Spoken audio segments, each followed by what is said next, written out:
Hello friends. Did you know that nearly 80% of those who watch my videos aren't subscribed? If you enjoy the content, I'd truly appreciate it if you hit that subscribe button. It helps a lot. Also, don't forget to leave a like and share your thoughts in the comments. Your interaction not only supports the channel's growth, but also helps these stories reach more people. Thank you all for being here. By the way, where are you watching from? Let me know in the comments.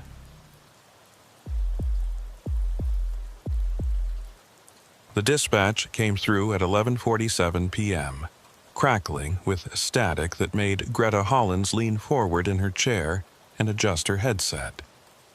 She'd been working the graveyard shift at the Cascade County Emergency Communications Center for 6 years, and she knew the difference between normal radio interference and something that felt wrong. This felt wrong. The caller's voice was male, middle-aged, breathing hard like he'd been running. He reported an abandoned vehicle on Route 47, about 15 miles north of Great Falls, near the turnoff to the old mining access road that hardly anyone used anymore. No hazard lights, no driver visible, just a dark pickup truck sitting sideways across the northbound lane with the driver's door hanging open. Greta typed the details into the system while keeping her voice steady and professional, asking the standard questions. The caller said he'd slowed down, flashed his high beams, even honked, but got no response. He didn't want to approach the vehicle himself. Something about the way it sat there in the darkness made him uneasy, he said, and Greta didn't blame him. Route 47 was desolate this time of night. Nothing but pine forest and rocky outcrops stretching for miles in either direction. The temperature had dropped to 18 degrees, and if someone was out there on foot, they wouldn't last long. She assured the caller that an officer was being dispatched and took his contact information in case they needed a follow-up statement. After he disconnected, she sat for a moment looking at the screen, then keyed her radio. Unit 12, this is dispatch. We've got an abandoned vehicle reported on Route 47, approximately mile marker 43. Dark-colored pickup, driver's door open, no occupant visible. Caller expressed concern. Can you respond?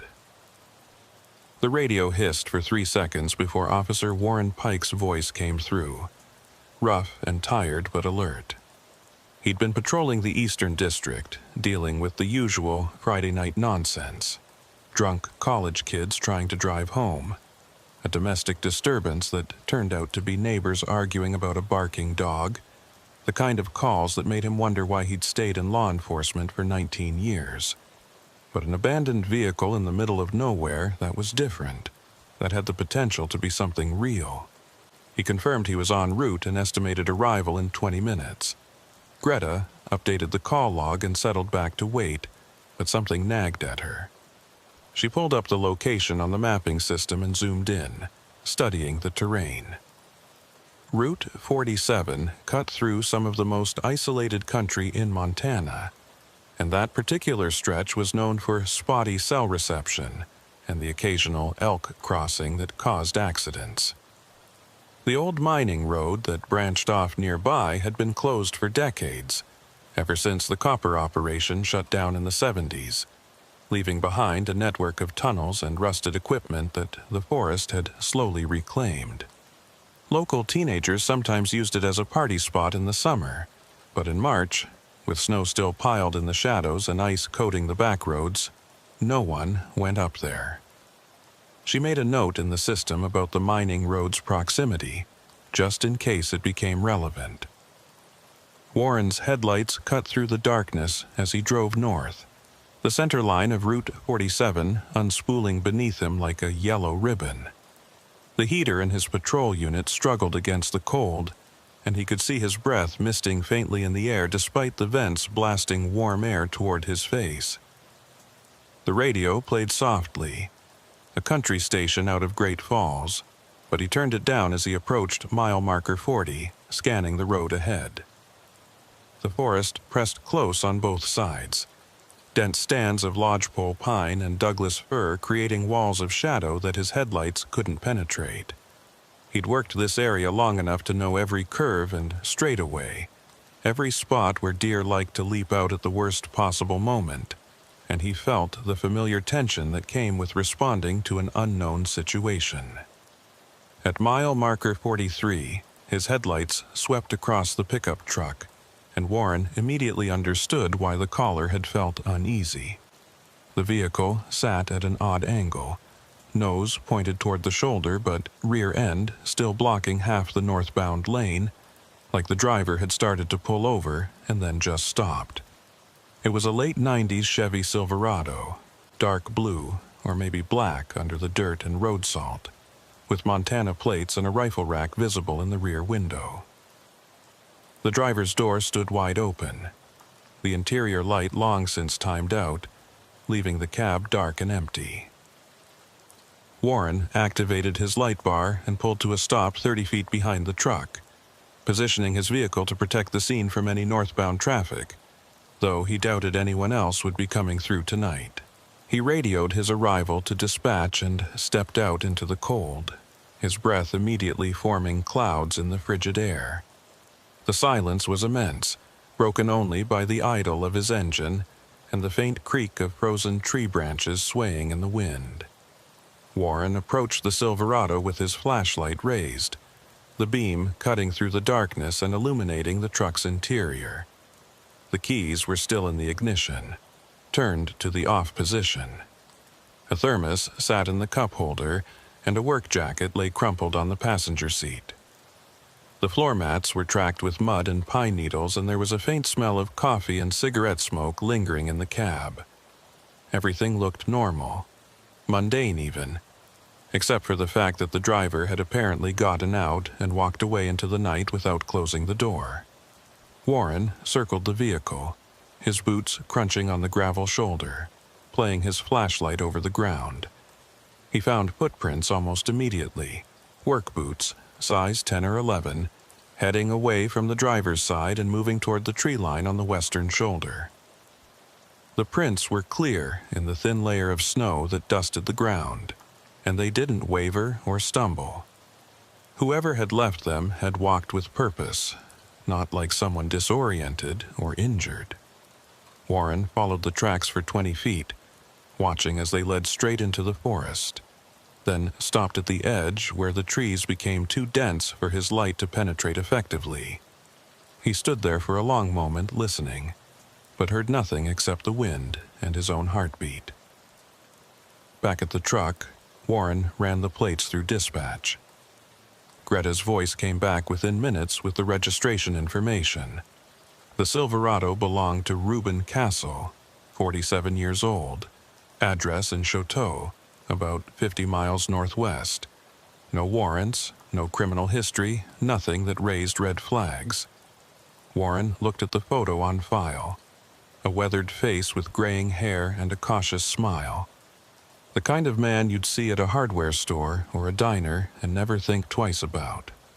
He checked the cab again, this time more carefully, looking for anything that might explain why Reuben Castle had abandoned his truck in the middle of Route 47 and walked into the forest on one of the coldest nights of the year. That's when Warren noticed the radio. It was an old CB unit mounted under the dashboard with the microphone hanging from a coiled cord. The power light was off, which made sense since the ignition was turned off, but Warren found himself staring at it anyway. Something about it felt significant, though he couldn't articulate why. He climbed into the driver's seat, careful not to disturb anything, and turned the key one click to accessory power. The dashboard lights flickered on, and so did the CB radio, its digital display glowing green in the darkness. Warren picked up the microphone and keyed it experimentally, listening to the squelch break across the emergency channel he had it set to. Nothing unusual happened. The radio functioned normally, picking up a faint conversation from what sounded like truckers on I-15, miles to the south. Warren was about to turn everything off when he noticed the channel selector had been moved. The CB was set to channel 19, the standard trucker channel, but there were faint scratches on the dial like someone had been adjusting it repeatedly. Acting on instinct, Warren started scanning through the channels slowly, listening to the hiss of static and the occasional burst of distant voices. Most channels were empty, just the white noise of unused frequencies. He was about to give up when he hit Channel 9, the emergency channel, and heard something that made his blood run cold. It was a voice, distant and distorted, barely audible through layers of static, but it was saying his name. "Warren," the voice said, stretched and hollow like it was coming from the bottom of a well. "Warren, can you hear me?" He nearly dropped the microphone. His hand trembled as he keyed the radio, his throat suddenly dry. "This is Officer Pike with Cascade County Sheriff. Who is this? Identify yourself." The static surged, and for a moment there was nothing. Then the voice came back. Clearer this time, but still wrong somehow. Still distorted in a way that made Warren's skin crawl. "It's cold out here, Warren. So cold. I can't find my way back." Warren's training took over, pushing down the fear that wanted to rise in his chest. "State your name and location. Are you injured? Do you need assistance?" But the voice didn't answer his questions. Instead, it said something that made Warren's heart hammer against his ribs. "I'm by the truck. Why can't you see me?" Warren spun in his seat, his flashlight sweeping across the interior of the truck, then out through the windows into the darkness beyond. There was nothing there, just the empty road and the wall of trees and his own patrol unit with its lights still flashing. "There's no one here," Warren said into the radio, his voice harder now, demanding. "Who is this? How do you know my name?" The voice on the radio laughed, a sound like wind through broken glass. "Check the woods, Warren. Check the old mine road. That's where I went. That's where I always go."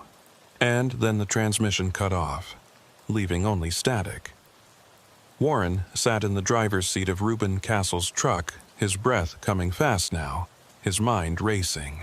The voice had sounded male, roughly the right age to match Reuben's description, but there was something off about it, something that didn't quite fit. He tried keying the radio again, cycling through channels, but got nothing except empty frequencies and the occasional trucker conversation far to the south. The voice was gone. He climbed out of the truck and radioed dispatch, his voice steady despite the adrenaline coursing through his system. "Greta, I'm going to need backup out here and probably search and rescue. The registered owner is Reuben Castle, and I've got footprints leading into the woods on the western side. There's also—" He paused, unsure how to explain what had just happened. "There's evidence suggesting he may have gone up the old mining access road. I'm going to check it out, but I want someone else en route."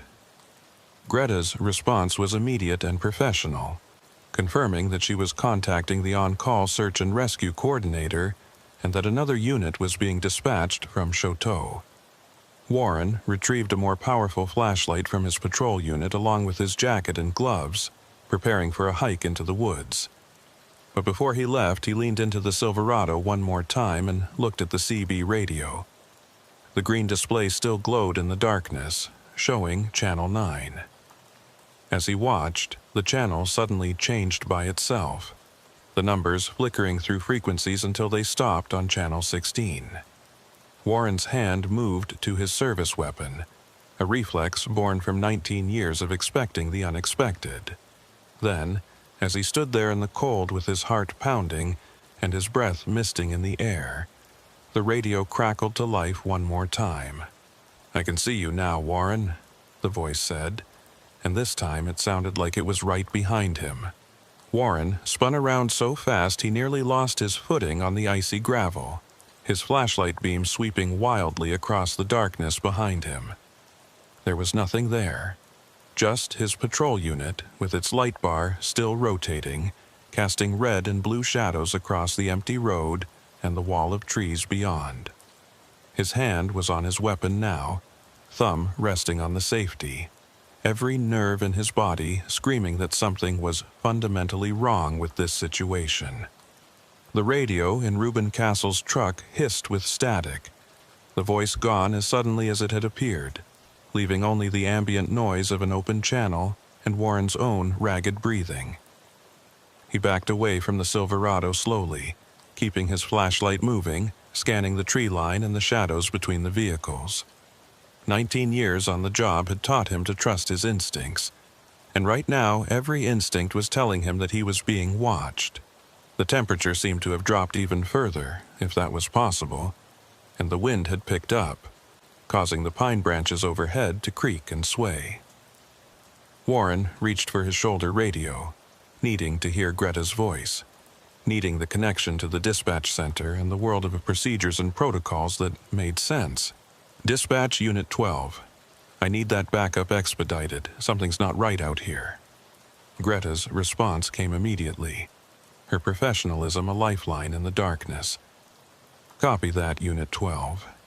Unit 7 is approximately 12 minutes from your location. Search and rescue coordinator has been notified and is assembling a team. Do you need me to stay on the line with you? Warren considered it, then decided against it. He needed to maintain radio discipline, needed to keep the channel clear for when backup arrived. Negative. Dispatch. I'm going to do a preliminary search of the immediate area. Will advise. He released the radio key and stood there for a moment, gathering himself, forcing his breathing to slow and his mind to clear. The footprints leading into the woods were still there, still clear in the thin snow, and Warren knew he should follow them. That was procedure. A man was missing in sub-freezing temperatures, and every minute counted. But the voice on the radio had mentioned the old mine road, and that was accessible by vehicle if you knew where to find the turnoff. Warren made a decision, moving back to his patrol unit and climbing into the driver's seat. He would check the mine road first, quickly, and if he found nothing, he'd return and follow the tracks on foot. It made tactical sense, he told himself, even as a small voice in the back of his mind whispered that he was avoiding the woods because he was afraid of what he might find there. The turnoff to the mining access road was 3/10 of a mile north, barely visible even when you knew where to look. Warren almost missed it despite his familiarity with the area, the old Forest Service sign so faded and overgrown that his headlights swept right past it the first time. He backed up and turned onto what had once been a graded road, but was now little more than 2 parallel ruts winding up into the hills. The patrol unit's suspension protested as he navigated over frozen puddles and exposed rocks, branches scraping against the sides with a sound like fingernails on metal. The road climbed steadily, switching back twice before leveling out onto a plateau where the old mining operation had been situated. Warren had been up here a few times over the years, usually chasing reports of teenagers partying or transients camping in the abandoned structures. The main shaft entrance had been sealed with concrete and steel grating decades ago, but the support buildings remained: a collapsed equipment shed, the skeletal remains of a processing facility, and a small office building with most of its windows broken out and its roof sagging dangerously. In summer, the place had a melancholy, post-industrial beauty to it, but in the dead of winter night, it looked like something from a nightmare. Warren's headlights illuminated the scene in harsh white light, casting long shadows that seemed to move when he wasn't looking directly at them. He parked near the old office building and stepped out, his flashlight in hand and his breath forming thick clouds in the frigid air.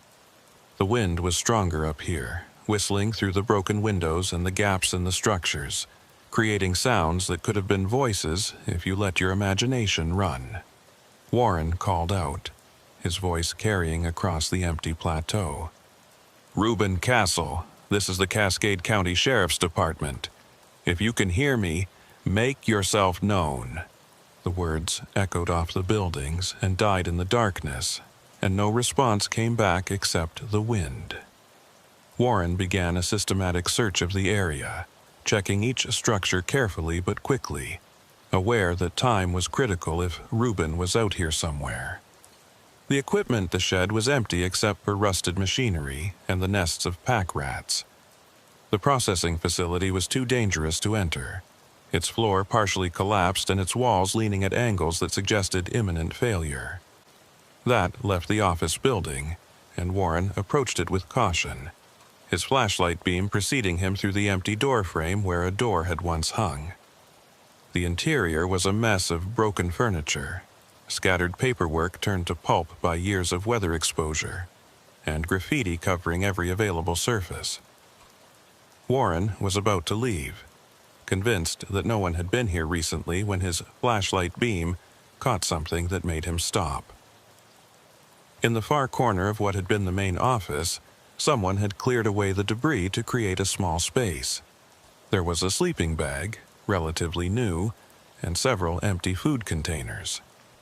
A camping stove sat next to a pile of firewood, and hanging from a nail on the wall was a jacket that looked exactly like the one Warren had seen on the passenger seat of Reuben Castle's truck. He moved closer, his hand instinctively moving toward his weapon again, and that's when he saw the photographs. They were spread across the floor in a rough circle, maybe 20 or 30 of them, all showing the same location from different angles. Warren crouched down to examine them more closely, and his stomach tightened as he recognized Route 47 and the exact spot where Reuben's truck now sat abandoned.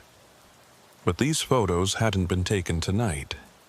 The lighting was different, and in several of them Warren could see other vehicles passing by, their shapes blurred with motion.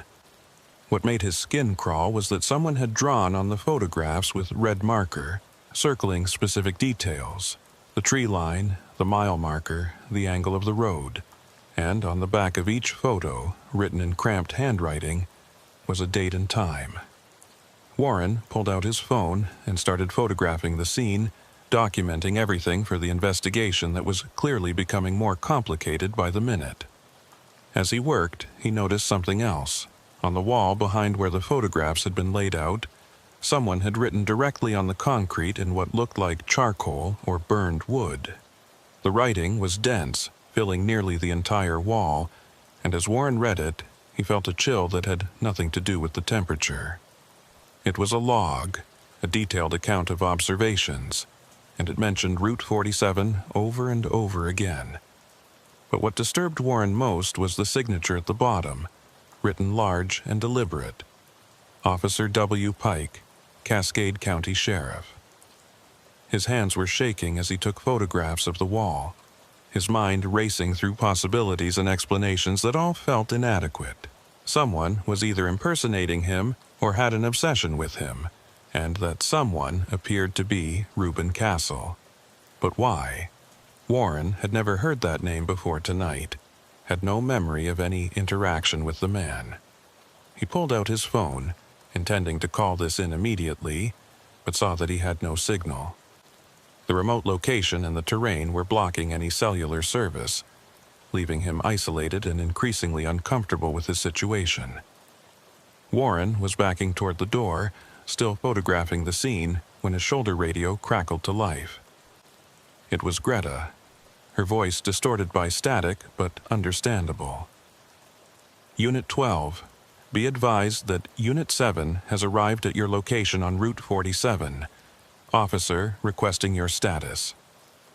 Warren pressed the transmit button, relief flooding through him at the knowledge that backup had arrived. Dispatch Unit 12, I'm up at the old mining site. Tell Unit 7 to hold position at the truck. I've found evidence that requires immediate documentation. We'll return to their location in approximately 10 minutes. But before Greta could respond, another voice cut through the transmission. The same hollow, distorted voice Warren had heard on the CB radio. Don't leave yet, Warren. You haven't seen the best part. Warren spun toward the wall, where he'd been photographing the writing, and his flashlight beam caught something he'd missed before. Behind the sleeping bag, partially hidden in shadow, was a doorway he hadn't noticed. It led to what must have been a back office or storage room, and from that doorway came a faint, flickering light that hadn't been there moments before. Every instinct screamed at Warren to leave immediately, to get back to his vehicle and drive down to where his backup was waiting. but he was a police officer, and a man was missing, and that light could mean Reuben Castle was in that back room, possibly injured and needing help. Warren drew his weapon, holding it in a proper grip alongside his flashlight, and moved toward the doorway. "Reuben Castle, this is the police. I'm coming in. If you're in there, identify yourself." His voice was steady and commanding, the voice he'd used 1,000 times before to assert control over uncertain situations. The back room was smaller than the main office, maybe 10 feet by 10 feet, with a single broken window that looked out onto the darkness beyond the mining site. The flickering light was coming from several candles arranged in a circle on the floor, their flames dancing in the draft from the broken window.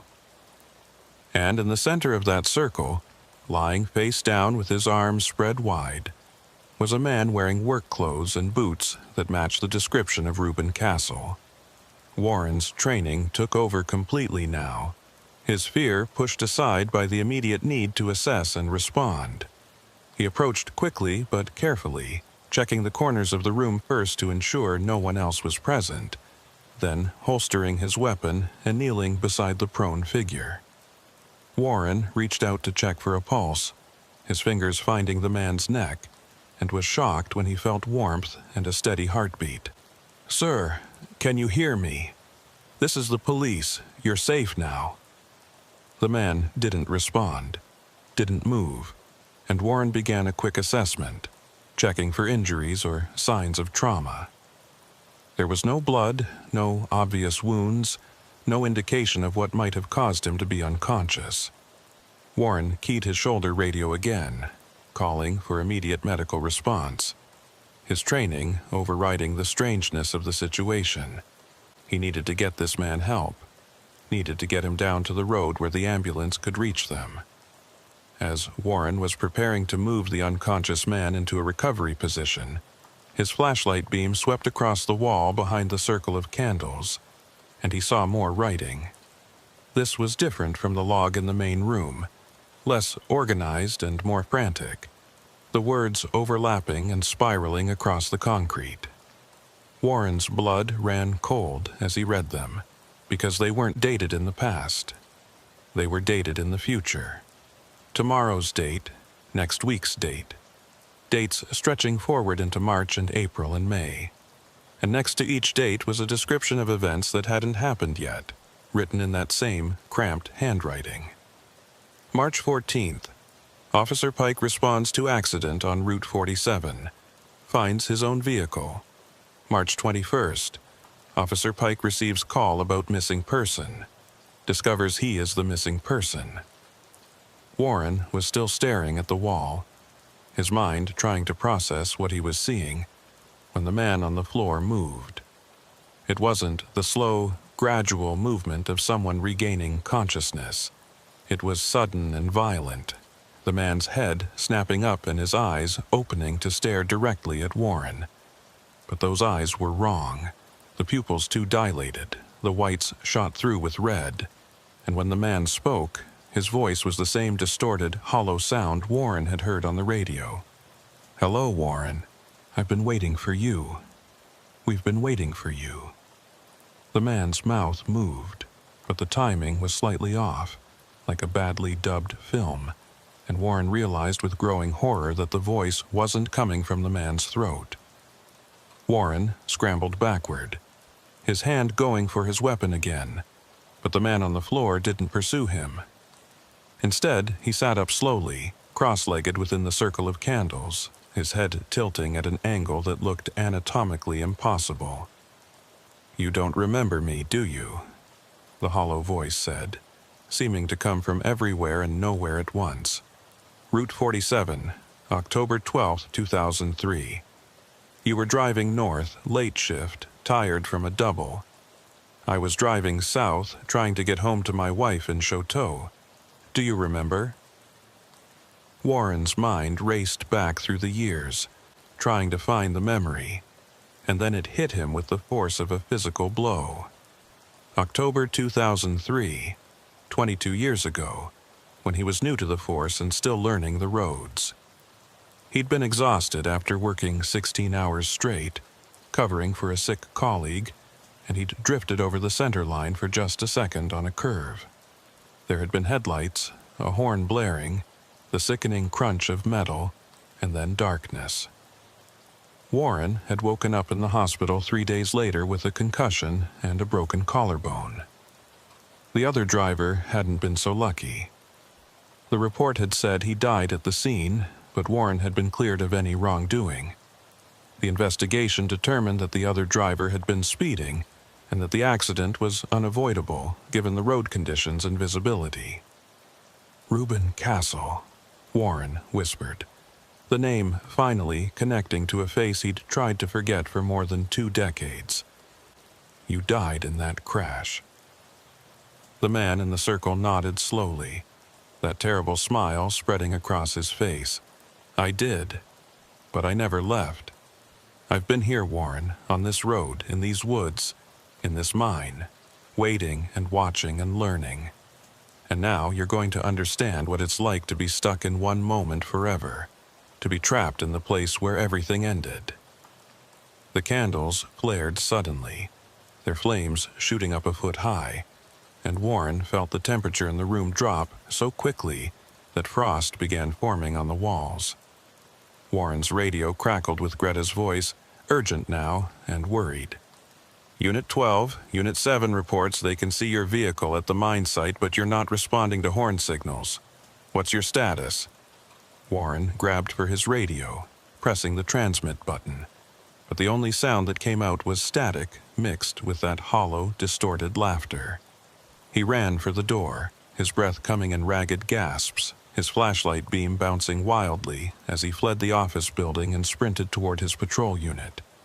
Behind him, he could hear footsteps, slow and steady, and that voice calling out, "You can't leave, Warren. You're already here. You've always been here." Warren reached his vehicle and threw himself inside, slamming the door and jamming the key into the ignition. The engine turned over immediately, and he threw the transmission into reverse, backing away from the office building so fast that his tires spun on the frozen ground. In his rearview mirror, he could see a figure standing in the doorway of the building, illuminated by the taillights, watching him leave. But as Warren looked closer, squinting through the darkness, he realized with mounting terror that the figure wasn't Reuben Castle. It was himself, wearing his uniform, his equipment belt, his badge, standing there with that same hollow smile on his face.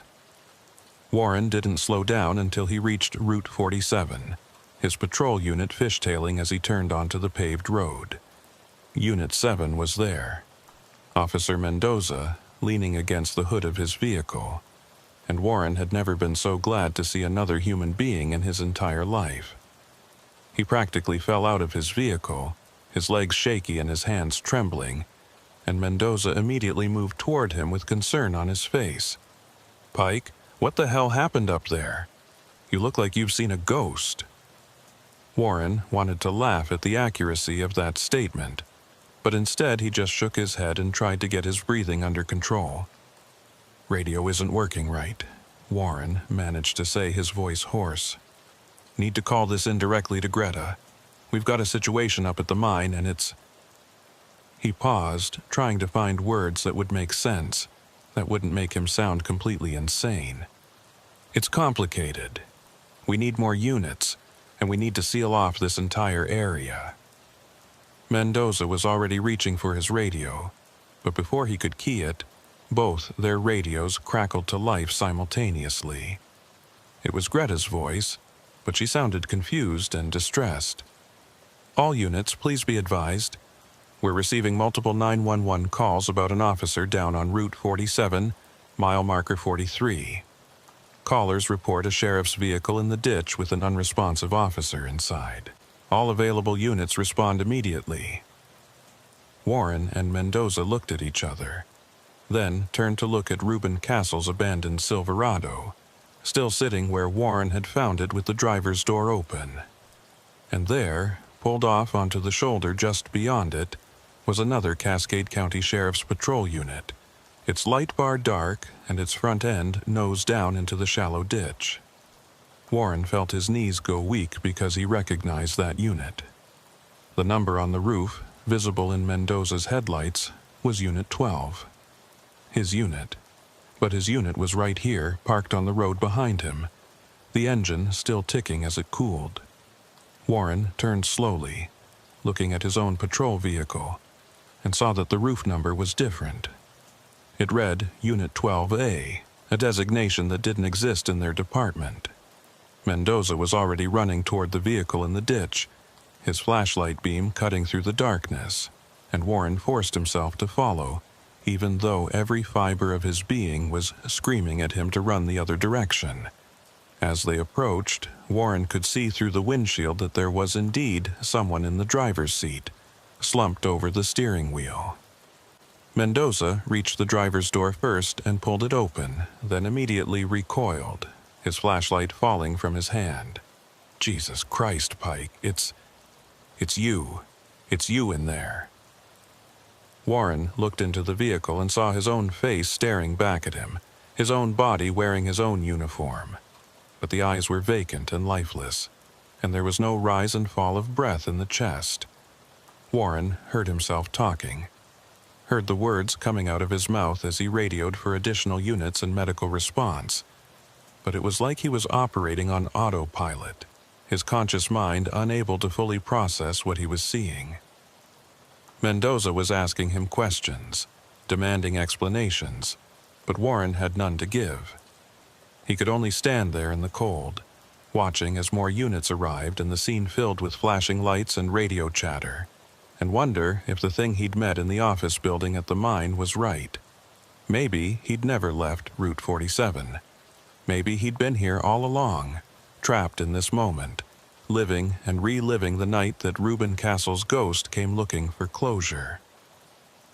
As the ambulance arrived and the paramedics began working on the body in the ditch, Warren walked back to his vehicle, the one marked Unit 12A that shouldn't exist, and sat in the driver's seat.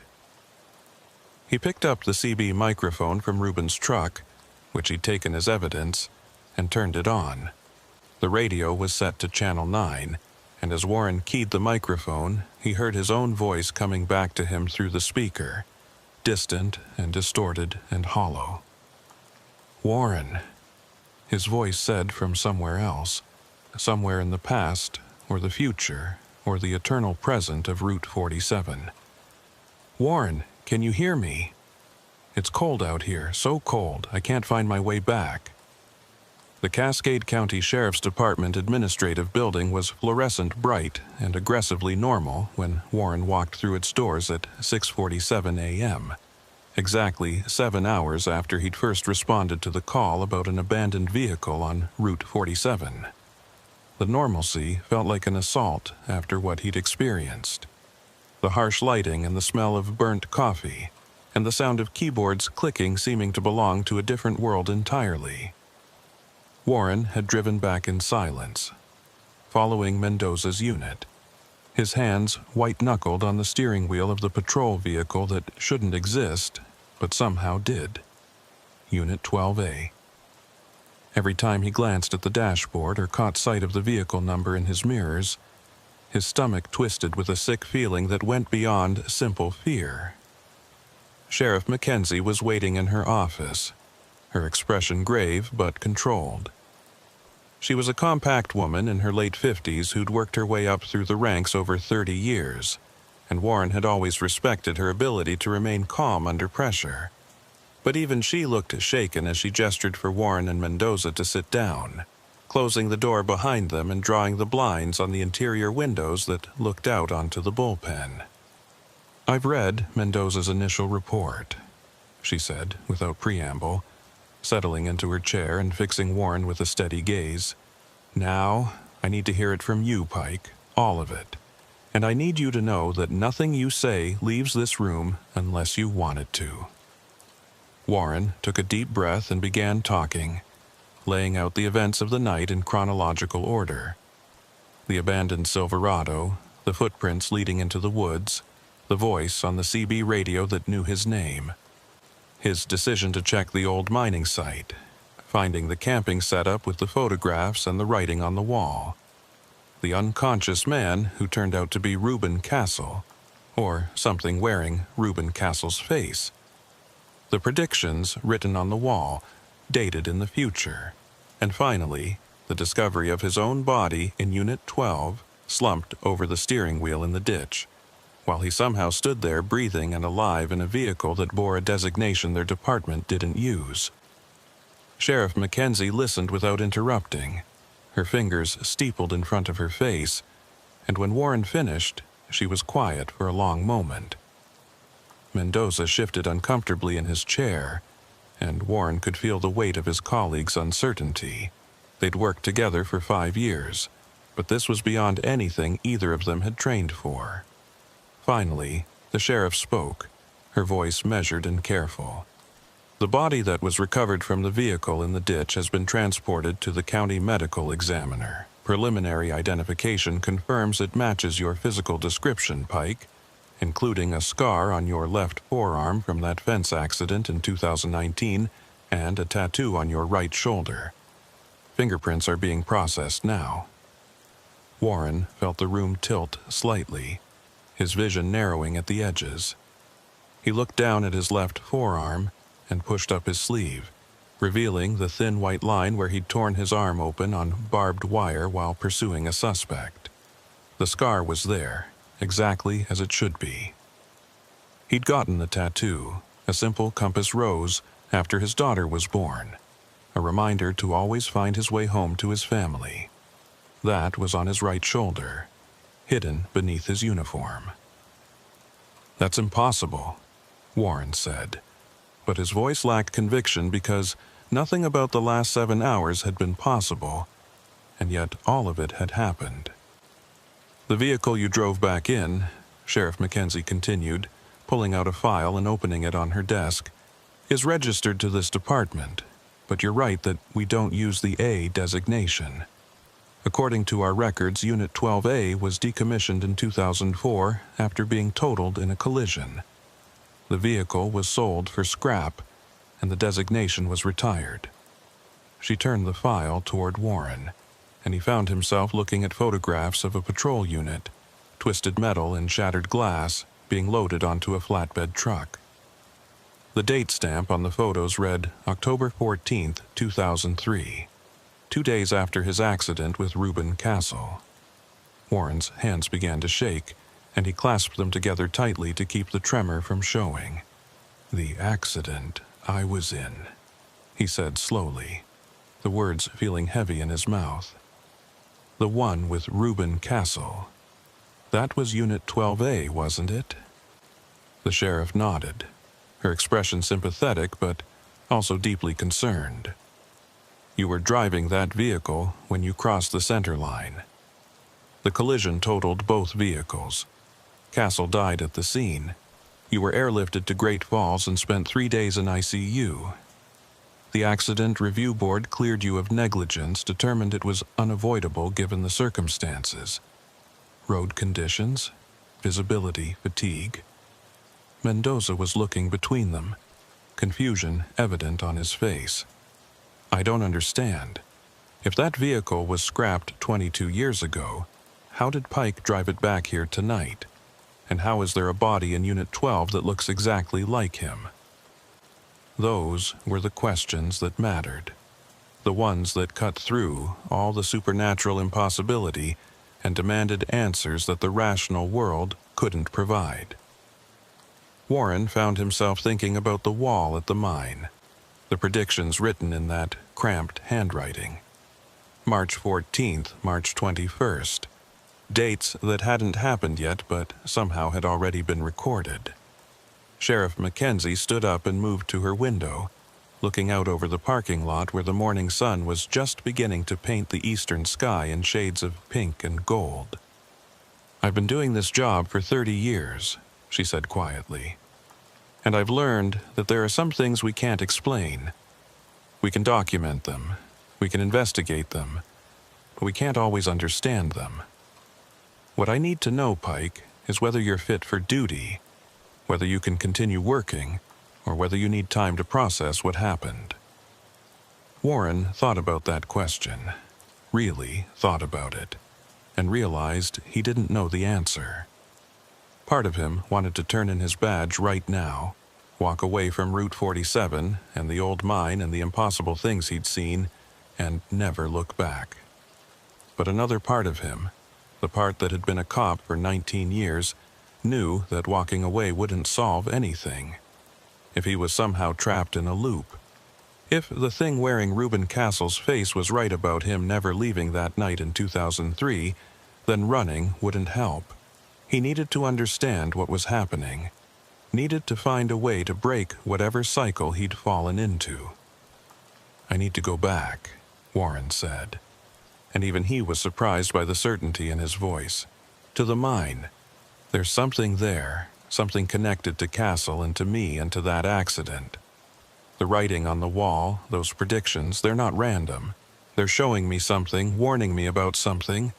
I need to understand what." Sheriff Mackenzie turned from the window and Warren could see the conflict in her expression. She was his commanding officer, responsible for his safety and the safety of the public. But she was also a woman who'd seen enough inexplicable things in her career to know that sometimes the rule book didn't apply. "If you go back," she said slowly, "you don't go alone. Mendoza goes with you, and I want you both wired for audio and video. Everything gets recorded. I'm also contacting a specialist, someone who's consulted with law enforcement on unusual cases before. She should be able to meet you at the site by noon." Warren nodded, accepting the conditions, and stood up to leave. But before he reached the door, the sheriff called him back. "Pike, one more thing. The medical examiner called about 20 minutes ago. The body from the ditch, the one that looks like you, it's been dead for approximately 22 years.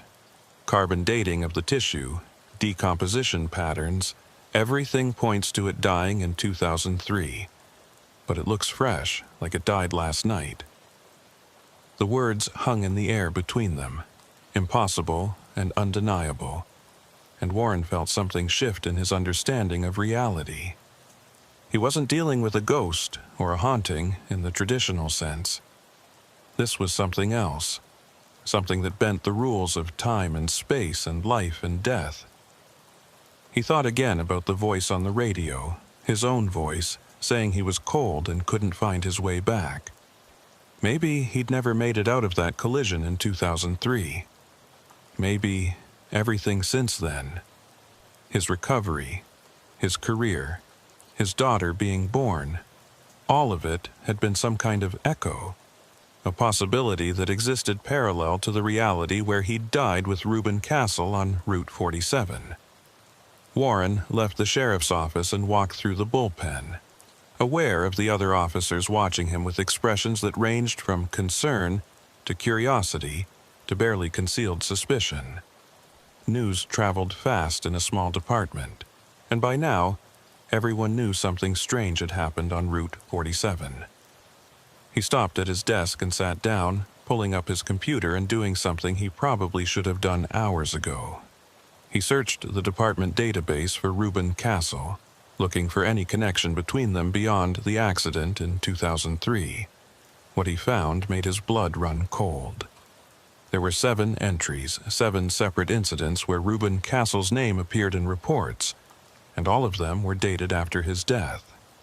A noise complaint from his address in Choteau in 2007, filed by neighbors who reported hearing someone moving around in the vacant house.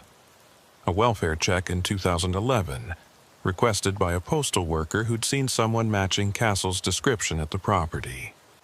3 separate calls to 911 in 2015, 2017, and 2019, all reporting an abandoned vehicle on Route 47 near mile marker 43, all describing a dark blue Silverado with the driver's door open and no occupant visible. Warren printed the reports and spread them across his desk, looking for patterns, for anything that might explain what was happening. The most recent call before last night had been in August 2023, just 8 months ago, and the responding officer had been Deputy Hargrove, who'd since retired and moved to Florida. Warren pulled up Hargrove's contact information and made a note to call him later. If anyone else had experienced what Warren had experienced last night, it would help to know he wasn't losing his mind. Though at this point, Warren thought grimly, losing his mind might actually be the preferable explanation. Mendoza appeared at his desk, 2 cups of coffee in hand, and set one down in front of Warren. "Sheriff says we roll out at 11:30, meet this specialist at the mine at noon." I pulled the topographical maps and the old mining company blueprints from county archives. Thought we might want to know the layout before we go back in. Warren nodded gratefully and took the coffee, the warmth of the cup grounding him in the present moment. Mendoza was a good cop, steady and thorough, and Warren was glad to have him as backup. "Thanks. Did you manage to get any sleep?" Mendoza shook his head, dropping into the chair at the neighboring desk. "Couldn't. Kept thinking about what we saw. That body in the ditch, Pike. I've seen dead bodies before, plenty of them, but that one... There was something wrong with it beyond just the fact that it was you. The eyes were open, and I swear they followed me when I moved around the vehicle. And when the paramedics were loading it onto the stretcher, I heard it whisper something." Warren set his coffee down carefully, his full attention on Mendoza now. "What did it say?" "It said, he's still in the mine. He never left." Mendoza's voice was barely above a whisper, and Warren could see the fear in his colleague's eyes. "Pike, what if going back there is exactly what this thing wants? What if we're walking into some kind of trap?" It was a valid question, one that Warren had been asking himself since he'd fled the office building in terror. But he kept coming back to the writing on the wall, to those predictions of future events. If something was trying to trap him, why warn him? Why show him what was coming? Warren pulled out his phone and scrolled through his photos from the mine, zooming in on the images of the wall writing. The predictions were specific and detailed, not vague prophecies but concrete descriptions of events.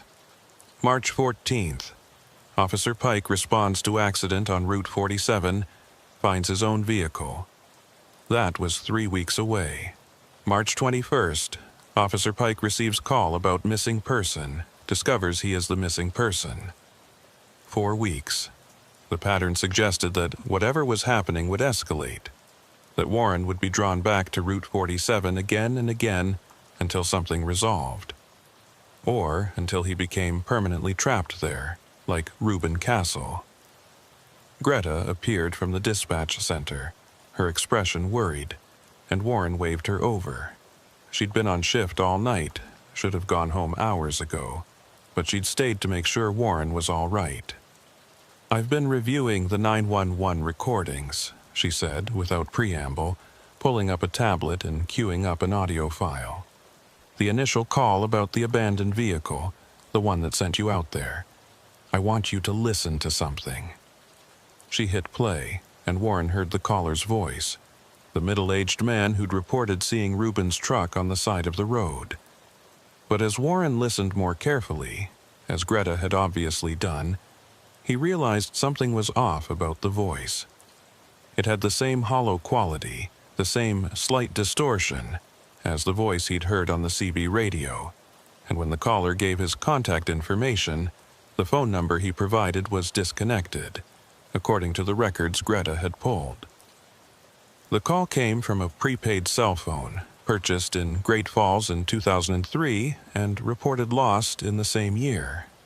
Greta said quietly, "Pike, I think something called us, used our own system to draw you out to that location." Warren felt the pieces clicking together, forming a picture that was both clearer and more terrifying than anything he'd imagined. This wasn't random. This was targeted, deliberate, a trap that had been set specifically for him. Reuben Castle, or whatever remained of him, had been planning this for years, leaving traces in the system, appearing at the same location over and over, waiting for the right moment. And last night, for reasons Warren didn't yet understand, had been that moment. The question was why? Why now, after 22 years? What had changed? Warren was still pondering that question when his phone rang, an unknown number showing on the screen. He almost didn't answer it, but something made him pick up, some instinct that this call was important. "Officer Pike," he said, and heard static on the other end, the familiar hiss of an open radio channel. Then a voice came through, distorted and hollow but unmistakably his own. "Warren, I need you to listen carefully. You're running out of time. The loop is closing, and soon there won't be any difference between the you that died and the you that lived. You need to go back to the mine, find the main shaft, and go down. That's where it started, and that's where it has to end." "Who is this?" Warren demanded, even though he knew the answer. "What do you want from me?" The voice on the phone laughed, that same sound like wind through broken glass. "I'm you, Warren. The version of you that didn't survive the accident.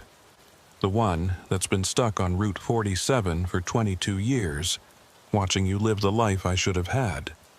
But the thing is, there is no difference anymore. We're converging, all the versions of that night, all the possible outcomes. Soon we'll all be stuck there together, in the moment of impact, forever. Unless you can break the loop." The call disconnected, leaving Warren staring at his phone with his heart pounding. Mendoza and Greta were both looking at him with concern, and Warren realized he must look as shaken as he felt. "Change of plans," Warren said, standing up and grabbing his jacket. "We're going back now. I don't think we can wait until noon." Sheriff Mackenzie emerged from her office, having apparently heard the urgency in Warren's voice, and for a moment Warren thought she would order him to stand down, to wait for backup and the specialist. But instead she just nodded once, a sharp gesture of acceptance. "Keep your radios on. Keep recording everything, and if things go sideways, you get out immediately," she said. "That's an order, Pike. Whatever's happening out there, we can't help you if you're dead." Warren agreed, though part of him wondered if dead was a relevant concept anymore. If the boundary between life and death hadn't already become so blurred that it didn't matter which side he was on. He collected his gear, made sure his body camera was functioning, and headed for the parking lot with Mendoza close behind. The patrol vehicle, marked Unit 12A, was still there, sitting in its assigned space like it had never been anything unusual. In the morning light, Warren could see details he'd missed in the darkness. There were scratches on the driver's door that matched the ones in the accident photos from 2003, a small dent in the front quarter panel, and when Warren opened the door and looked at the odometer, it read 47,243 miles, the exact same number that had been recorded when the vehicle was totaled 22 years ago. It hadn't moved, hadn't aged, hadn't accumulated a single additional mile despite Warren driving it back to the station from Route 47. Mendoza noticed it too, his expression grim. "This is wrong, Pike. All of this is wrong. Vehicles don't come back from being scrapped. Dead men don't make phone calls. We're dealing with something that doesn't follow the rules." Warren climbed into the driver's seat, feeling the familiar contours of the seat, the steering wheel, the controls. It felt right in a way that was deeply unsettling, like coming home to a place he'd never left. "I know," Warren said quietly, "but the only way through is forward. Whatever's waiting for us at that mine, whatever Reuben Castle has become, it's connected to me and to what happened in 2003. And I think it's been trying to tell me something all along." They drove north on Route 47, the morning sun bright and clear, making the road look almost cheerful. But as they approached mile marker 43, Warren felt the temperature drop inside the vehicle, despite the heater running full blast. Reuben's Silverado was gone, towed away as evidence, but the spot where it had sat was still visible, the gravel disturbed and tire tracks clear in the dirt. Warren slowed down, something pulling at his attention, and that's when he saw them. Footprints, dozens of them, all leading from the road into the woods. But these weren't the single set of tracks he'd followed last night. These were overlapping and crisscrossing like many people had walked this path, or one person had walked it many times. Warren and Mendoza got out of their vehicles. Mendoza had followed in his own unit, and approached the tree line with their flashlights drawn despite the daylight. The footprints continued into the forest, clearer now in the snow that had fallen overnight, and they all appeared to be the same size and pattern. Work boots, size 10 or 11, the same ones Warren had tracked last night. But the sheer number of them was impossible. It would have taken hours, days even, for one person to make this many tracks. Unless time worked differently here, Warren thought. Unless past and present and future were all happening simultaneously in this place. We follow them, Warren said, making the decision before he could second-guess himself. All the way to the mine if that's where they lead, but we stay together, and at the first sign of anything that feels wrong, we pull back. Agreed? Mendoza nodded, though Warren could see the reluctance in his colleague's face. They were both scared, and that was probably the most rational response to what they were walking into. But they were also cops, trained to walk toward danger rather than away from it, and that training overrode their fear. The tracks led them through the forest on a winding path that gradually climbed toward the plateau where the old mining operation sat. But as they walked, Warren began to notice something strange. The trees around them looked wrong, their branches bare despite it being early March when the first buds should be appearing, and the light filtering through the canopy had an odd quality to it, somehow both bright and dim at the same time, casting shadows that moved against the wind. Mendoza saw it too, his hand moving to his weapon, and Warren realized they were crossing some kind of threshold, moving from the normal world into whatever space Reuben Cassel inhabited. They emerged onto the plateau, and Warren stopped so suddenly that Mendoza nearly walked into him. The mining site had changed. The buildings were still there, still abandoned and decrepit, but now there were more of them. Structures that hadn't existed last night or in any of the historical photos Warren had seen. And surrounding the entire site, arranged in a perfect circle, were vehicles. Patrol cars, all of them marked Unit 12A, all of them empty with their doors hanging open and their light bars dark. Warren counted them slowly, his voice barely a whisper. 19. There are 19 units here. One for each year since the accident, Mendoza said, understanding dawning in his voice. Pike, how many times have you been called out to this location? How many times have you responded to reports about Route 47? Warren tried to remember, tried to count all the calls over the years, but his memory seemed to slip and slide, moments blurring together. Had he been here before? More than once? How many times had he driven up this road, searched these buildings, found nothing and left, only to forget it had ever happened? The office building where Warren had found Reuben last night stood at the center of the circle of vehicles, and as they approached it, Warren could see that the door was open, light spilling out from inside despite there being no electricity in the abandoned structure. He could hear voices too, multiple voices, all talking at once, and as he got closer he realized with a sick feeling that they were all his voice, variations of himself speaking over each other, arguing and pleading and crying out. Mendoza grabbed his arm, trying to hold him back, but Warren pulled free gently but firmly. "I have to go in," Warren said. "This is what I came for, what I've always been coming for." He stepped through the doorway into the light, and everything changed. He wasn't in the abandoned office anymore. He was sitting in Unit 12A, driving north on Route 47, exhausted from a double shift, and in his headlights he could see another vehicle approaching too fast, swerving over the center line. Warren tried to brake, tried to turn, but his reactions were too slow, his body too tired, and the impact came with a sound like the world ending. Metal shrieking, glass shattering, his body thrown against the restraints as the vehicle spun and rolled and came to rest in the ditch. But then the moment repeated. Warren was back in the driver's seat before the impact, seeing the other vehicle approach, trying to avoid it, failing, feeling the crash, and then immediately being reset to the moment before. Over and over, the loop tightening, the moment of collision playing out in variations. Sometimes he swerved left, sometimes right. Sometimes he hit the brakes hard, sometimes he accelerated trying to get past.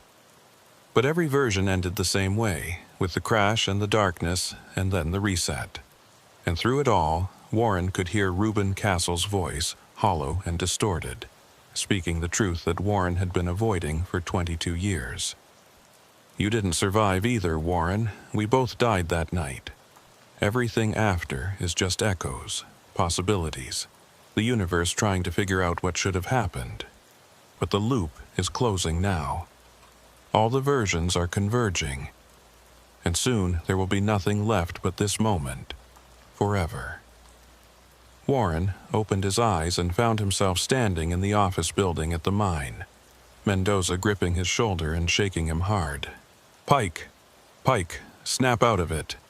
You've been standing there for 2 minutes just staring at nothing." Warren blinked, his vision clearing, and realized he was facing the wall where the predictions had been written.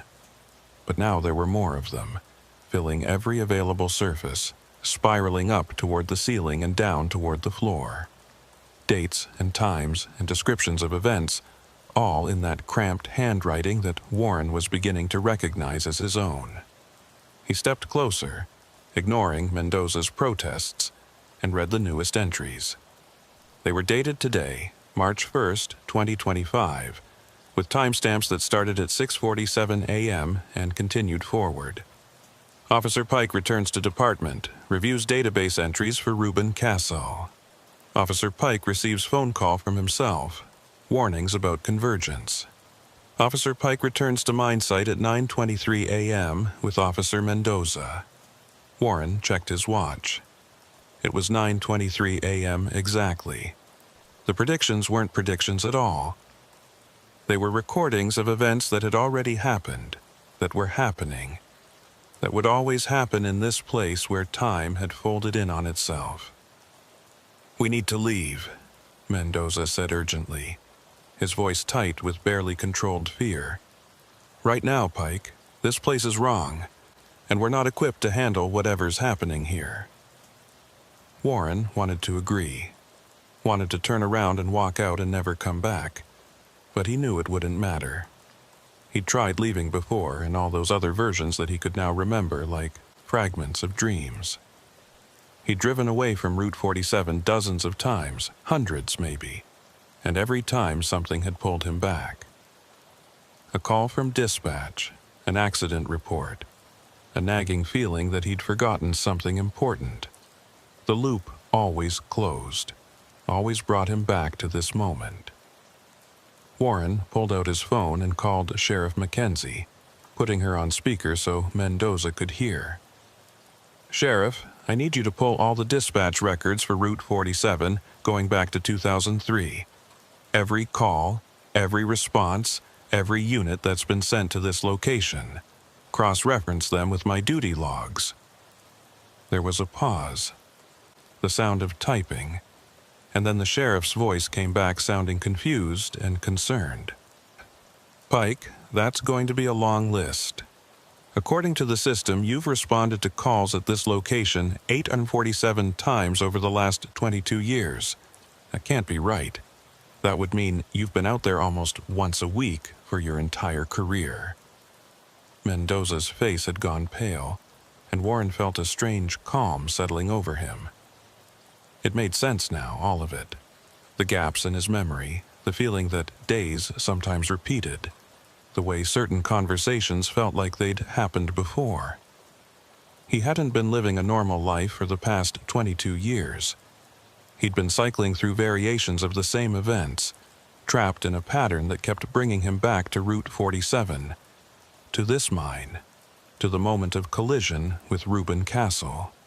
And every cycle, every loop, had worn the boundaries thinner, until now they were breaking down completely.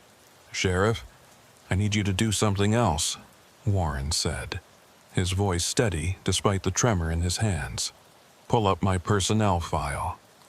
Look at my date of hire."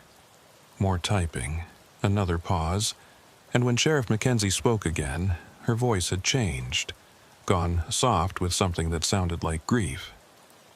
"Pike, it says you were hired in March 2003, but your academy graduation date is listed as October 15th, 2003. 3 days after your accident with Castle. That's impossible. You can't have been working for us before you graduated from the academy." Warren closed his eyes, feeling the last pieces of his constructed reality crumbling away. "What's my current employment status, according to the file?" The sheriff's answer came after a long silence. "It says you're on administrative leave pending investigation of a fatal accident. October 12th, 2003. Pike, as far as the official records are concerned, you never came back from that leave. You never returned to duty." Warren ended the call and looked at Mendoza, who was staring at him with an expression of dawning horror. "I died in that crash," Warren said quietly. "Reuben was right. We both died that night.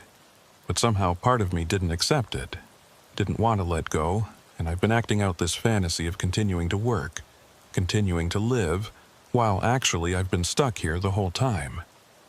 Mendoza shook his head violently, backing towards the door. No, you're standing right here. I can see you, touch you. You drove here with me. You're real."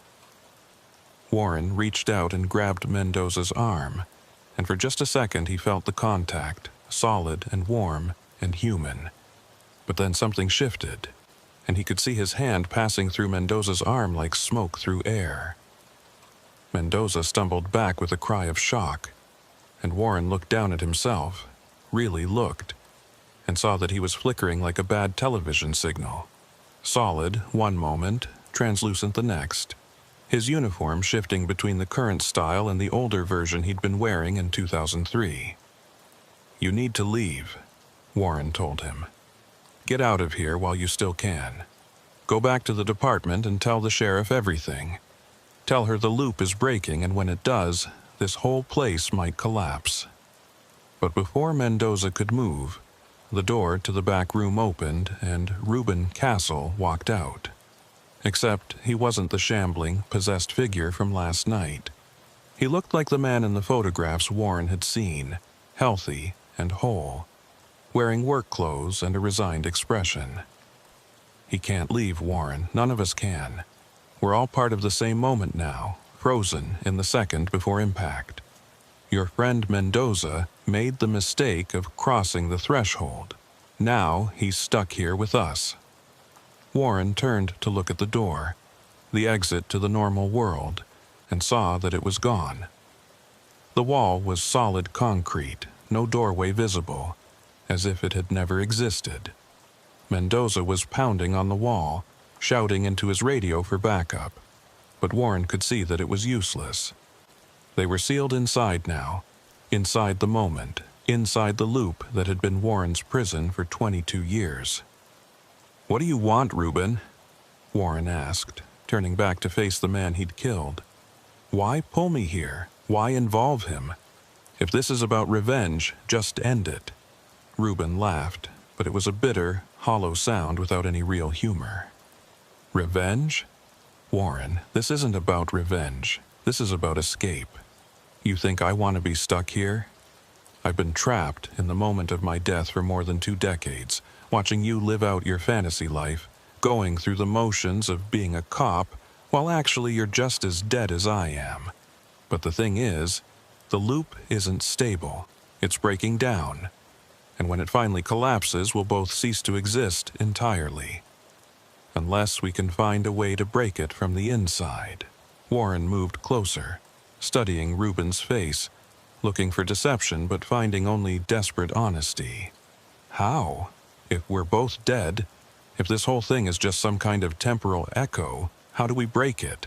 Reuben gestured toward the back room, and Warren followed him through the doorway. The room had changed since last night. The candles were gone, replaced by a pulsing light that seemed to come from the walls themselves. And in the center of the floor, where Reuben had been lying unconscious, there was now a hole, perfectly circular, leading down into darkness. The main shaft, Reuben said. The mine goes deep, hundreds of feet down into the earth.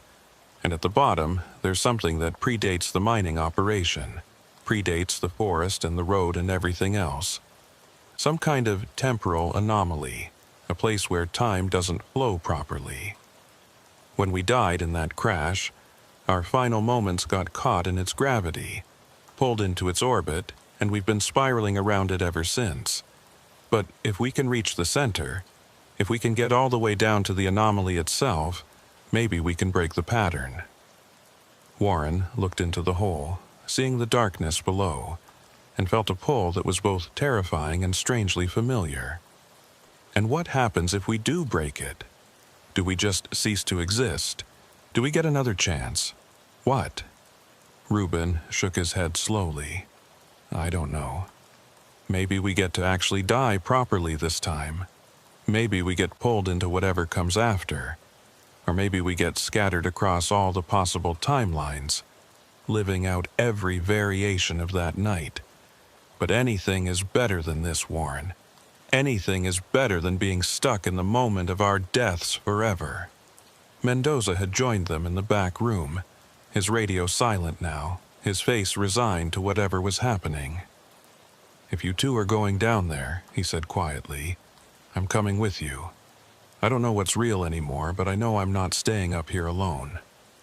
Warren wanted to argue, wanted to order Mendoza to stay where it was safe, but he realized there was no safety anymore. The moment they'd crossed the threshold into this place, they'd all become part of the loop. The only way out was through. Warren approached the hole and shone his flashlight down into it. The beam was swallowed by the darkness after about 30 feet, but he could see metal rungs set into the wall, a maintenance ladder descending into the depths of the mine. He tested the first rung carefully and found it solid despite the rust coating every surface. I'll go first, Warren said. Mendoza, you follow me. Reuben, you bring up the rear, and if anyone feels like the ladder's giving way, call out immediately. The descent was slow and treacherous, each rung creaking under their weight, the darkness below seeming to extend infinitely.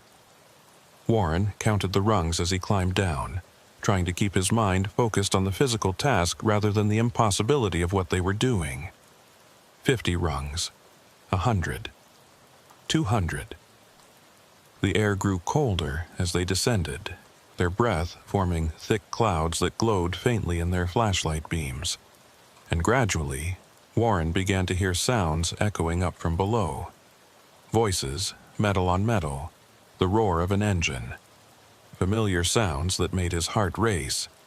At 300 rungs, Warren's foot touched solid ground, and he stepped off the ladder onto a floor that hummed with strange energy. They were in a chamber, roughly circular, maybe 40 feet across, and the walls were covered in the same cramped handwriting that had filled the office building above. But these weren't predictions or records. These were names. Thousands of them, maybe tens of thousands, filling every available surface from floor to ceiling. Warren moved closer and began to read, his flashlight beam tracking across the wall. The names were all variations. Warren Pike, Warren K. Pike, W. Pike, Officer Pike. And mixed in with his names were others. Reuben Castle, Reuben K. Castle, R. Castle, but also names Warren didn't recognize at first. Deputy Hargrove, Officer Bittman, Sheriff Mackenzie. And as he read further, he realized with growing horror that these were all people who'd responded to calls at Route 47 over the years. All people who'd gotten too close to the anomaly, who'd been pulled into the orbit of the loop. Some of the names had dates next to them, dates when they'd been freed or escaped, or simply ceased to exist. But many had no dates at all, suggesting they were still trapped somewhere in the pattern. "This isn't just about us," Warren said, his voice echoing in the chamber. "This thing has been pulling in responders for decades, maybe longer. Everyone who investigates Route 47, everyone who tries to solve the mystery of the abandoned vehicles, they all get caught in the loop." Reuben nodded, his expression grim. The anomaly feeds on moments of transition, times when life and death hang in balance. Emergency responders are drawn to it naturally because they exist in those moments professionally. But once you're caught, the only way out is to reach the center. At the far end of the chamber, there was another opening, this one leading to a tunnel that sloped sharply downward. Warren could see light coming from the tunnel. Not the artificial light of flashlights or electric lamps, but a pulsing, organic glow that shifted through colors he couldn't quite name. The three of them moved toward it, drawn by the light despite their fear, and as they entered the tunnel, Warren felt reality beginning to fragment around them. The walls flickered between solid rock and translucent images, showing scenes from different times. The tunnel as it had been during the mining operation, full of workers and equipment. The tunnel as it had been before that, just a natural cave formation. And the tunnel as it existed in their present moment, empty and somehow alive with possibility. The tunnel opened into a final chamber, and Warren stopped at the threshold, his breath catching in his throat. The space was enormous, a natural cavern that must have extended hundreds of feet in every direction. But it was impossible to judge the true size because the walls were in constant motion, shifting and flowing like liquid. And suspended in the center of the chamber, defying gravity and sense, was the anomaly itself. It looked like a knot of light and darkness woven together, pulsing with energy that Warren could feel vibrating in his bones. Around it, orbiting like planets around a sun, were vehicles. Patrol cars, ambulances, fire trucks, all of them frozen in mid-motion, their occupants visible through the windows, forever trapped in their last moments. "The moment before death," Reuben whispered. "That's what it collects. Every emergency vehicle that's ever responded to a call in this area, every responder who's died in the line of duty, they all end up here eventually. And we're seeing the ones who never made it out, who got pulled in too deep to escape." Warren walked slowly into the chamber, his eyes tracking over the orbiting vehicles, and he spotted Unit 12A among them. He was sitting in the driver's seat, frozen in the moment of impact, his body twisted and broken, his face locked in an expression of surprise and pain. There were other versions of himself, too, in other vehicles experiencing other variations of the fatal crash. And then Warren saw something that made his blood run cold. There was a vehicle that wasn't frozen, that was still moving slowly through the orbit of the anomaly. It was Mendoza's patrol unit, the one he'd driven to the mine this morning, and through the windshield Warren could see Mendoza himself, frantically working the radio, his mouth moving in what looked like a call for help. "That's impossible," Warren said, turning to look at the Mendoza standing beside him. "You're right here. How can you be in that vehicle?" Mendoza's face had gone ashen, and he stared at the orbiting patrol unit with growing horror. "I'm still in my car," he said slowly. "I never got out. I've been sitting there calling for backup since you went into the office building, but no one's responding. Warren, I think I'm dying. I think something in this place is killing me while I sit in my vehicle, and what's standing here with you is just a projection, a ghost that doesn't know it's dead yet." Warren looked at Reuben, who nodded sadly. The anomaly doesn't just trap moments. It creates echoes, possibilities that branch off from the original event. You're one of those echoes, Mendoza. The real you is in that vehicle, experiencing cardiac arrest from the stress and fear. In about 3 minutes, your heart will stop, and then you'll join the orbit permanently unless we can break the pattern. Warren moved toward the anomaly, feeling its pull growing stronger, and realized that this was what he'd been moving toward for 22 years. This was the center of the loop, the source of the trap, and if he could just reach it, just touch it, maybe he could disrupt the pattern enough to free everyone caught in its gravity. But Reuben grabbed his arm, holding him back with surprising strength. If you touch it directly, you'll be pulled in completely, dissolved into every possible moment of your death simultaneously. That's not escape, Warren. That's worse than being stuck in the loop. Warren turned to face him, seeing the fear in Reuben's eyes, and understood that they were both terrified of what came next. Then what do we do? How do we break it? Reuben pointed to the orbiting vehicles, the frozen moments of death spiraling around the anomaly. Every one of those represents someone who died responding to an emergency. Someone who sacrificed themselves trying to help others. The anomaly feeds on that energy, on the moment when someone chooses service over safety. But what if we could reverse it? What if instead of being trapped by our deaths, we could use them to collapse the anomaly from the inside? Warren understood what Reuben was suggesting, and the audacity of it took his breath away.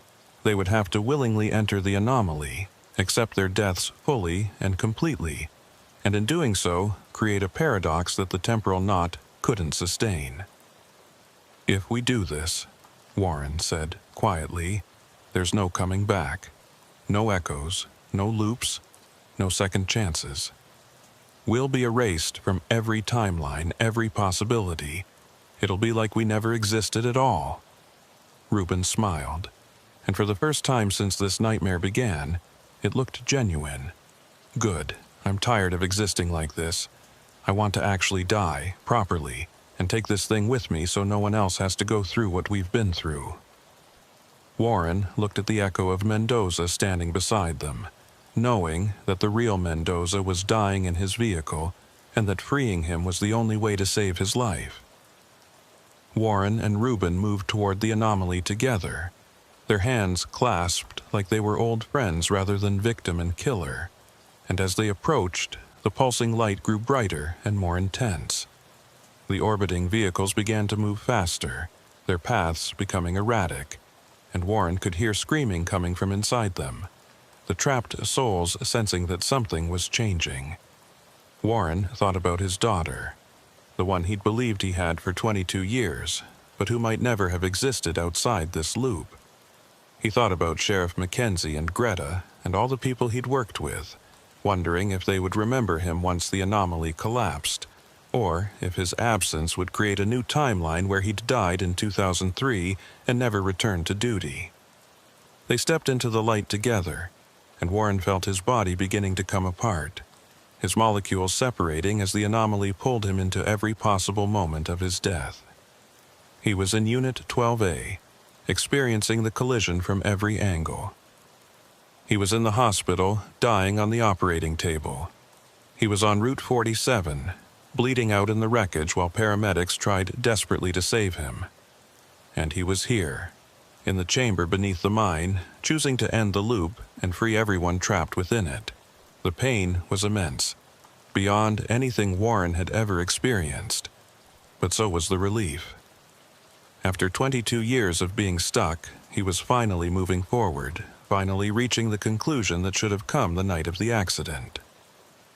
The anomaly began to collapse, its light dimming and its structure unraveling as the paradox of Warren and Reuben's willing sacrifice disrupted its pattern. The orbiting vehicles fell from their paths, crashing to the chamber floor or simply vanishing as the moments they represented were released back into the time stream. Warren saw Mendoza's patrol unit drop, saw his friend slumped over the wheel, and prayed that he would wake up in the normal world with no memory of this place. And then everything went white. A brightness so complete that it erased thought and sensation and left only peace. Mendoza gasped awake in his patrol unit, his hand still clutching the radio mic, his heart pounding so hard it felt like it might burst from his chest. He looked around wildly, taking in his surroundings. He was parked on Route 47, near mile marker 43, and the morning sun was bright and normal.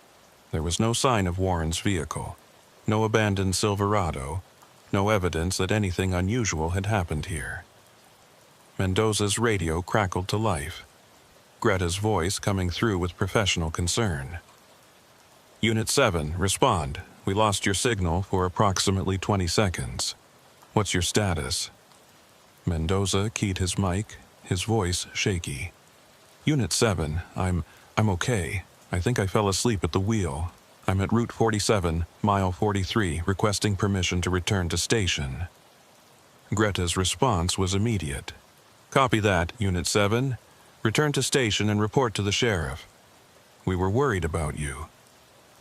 As Mendoza drove back toward the town, he tried to remember why he'd been on Route 47 in the first place. But his memory was foggy, like waking from a dream that dissolved upon examination. He remembered arriving for his shift, remembered routine patrol, but everything after that was blank. At the station, Sheriff Mackenzie called him into her office, and Mendoza noticed that she looked older somehow, tired in a way he didn't remember from yesterday. "Mendoza, I need to ask you about Officer Pike," she said, and Mendoza felt a chill run down his spine at the name. "Warren Pike. Do you remember working with him?" Mendoza tried to access the memory, tried to picture the man's face, but found nothing. "I'm sorry, Sheriff. I don't know anyone by that name." Sheriff Mackenzie nodded slowly, like she'd expected that answer, and pulled out a file. "Warren Pike was one of our officers. He died 22 years ago in a traffic accident on Route 47. His body was never recovered from the wreckage. The investigation was closed, and we moved on. But every year, around the anniversary of his death, strange things happen on that road. Vehicles found abandoned, radio signals that don't make sense, calls from disconnected phone numbers. And every year, I get officers telling me they feel like they're forgetting someone important." Mendoza listened, and as the sheriff spoke, fragments of memory began to surface. A man with graying hair and a weathered face standing beside a patrol unit marked Unit 12A. A voice on the radio, hollow and distorted, calling for help. A descent into darkness, following someone he trusted into impossible depths. But the memories were fading, even as he tried to hold on to them, dissolving like morning mist. "I think I met him," Mendoza said quietly. "I think he saved my life, but I can't remember how." Sheriff Mackenzie closed the file and looked out her window at the parking lot, where the morning sun painted everything in shades of gold. "Maybe that's for the best," she said. "Maybe some ghosts are meant to be forgotten so they can finally rest. But I want you to do something for me, Mendoza. Every March around the anniversary, I need you to avoid Route 47. Don't respond to calls from that location. Don't patrol that area. Let someone else handle it. Someone who wasn't there in the loop. Can you do that?" Mendoza agreed, though he didn't fully understand what she meant by "in the loop." He left her office and went to his desk, where he found a single photograph tucked under his keyboard. It showed a group of officers at a retirement party, everyone smiling and relaxed, and in the back row, barely visible, was a man who looked familiar. Mendoza stared at the photo, trying to place the face, but the harder he looked, the more it seemed to fade, like the image itself was being erased. He turned the photo over and found a single word written on the back in handwriting he didn't recognize. "Free." 3 weeks later, on March 14th, dispatch received a call about an accident on Route 47, mile marker 43.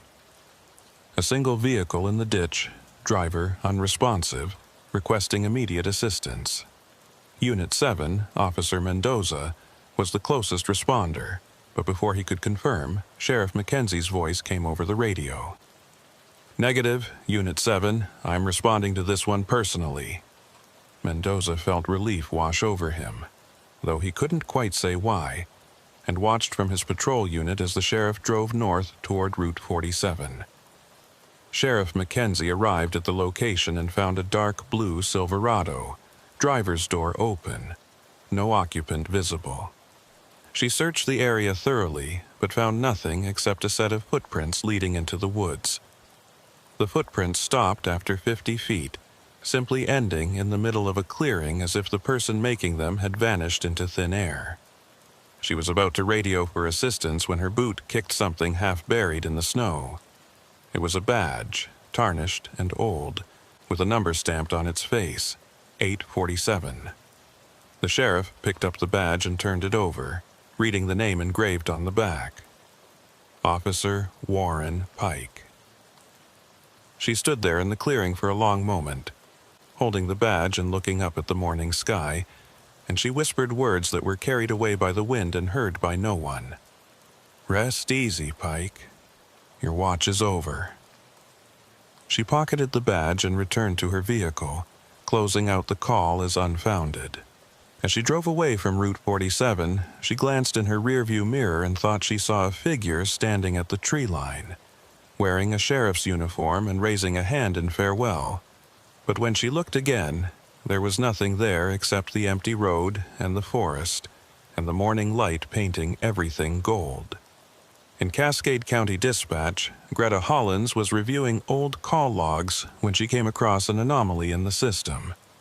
There were 847 calls listed for Route 47 over the past 22 years, all assigned to Unit 12A, all marked as resolved with no report filed. She started to investigate further, but as her cursor hovered over the entries, they began to delete themselves one by one, disappearing from the database like they'd never existed. Within minutes, the logs were clean, showing only normal traffic for the location, and Greta found she couldn't remember why she'd been looking at Route 47 in the first place. The old mining site sat empty and abandoned on its plateau, the buildings slowly collapsing under the weight of snow and time. The main shaft, sealed decades ago with concrete and steel, remained undisturbed. But if you stood in the clearing on certain nights, when the moon was dark and the wind was still, you could hear sounds echoing up from deep below. Not the sounds of something trapped, but the sounds of something finally at peace. Two voices, laughing together like old friends, fading slowly into silence as the earth reclaimed what had always belonged to it.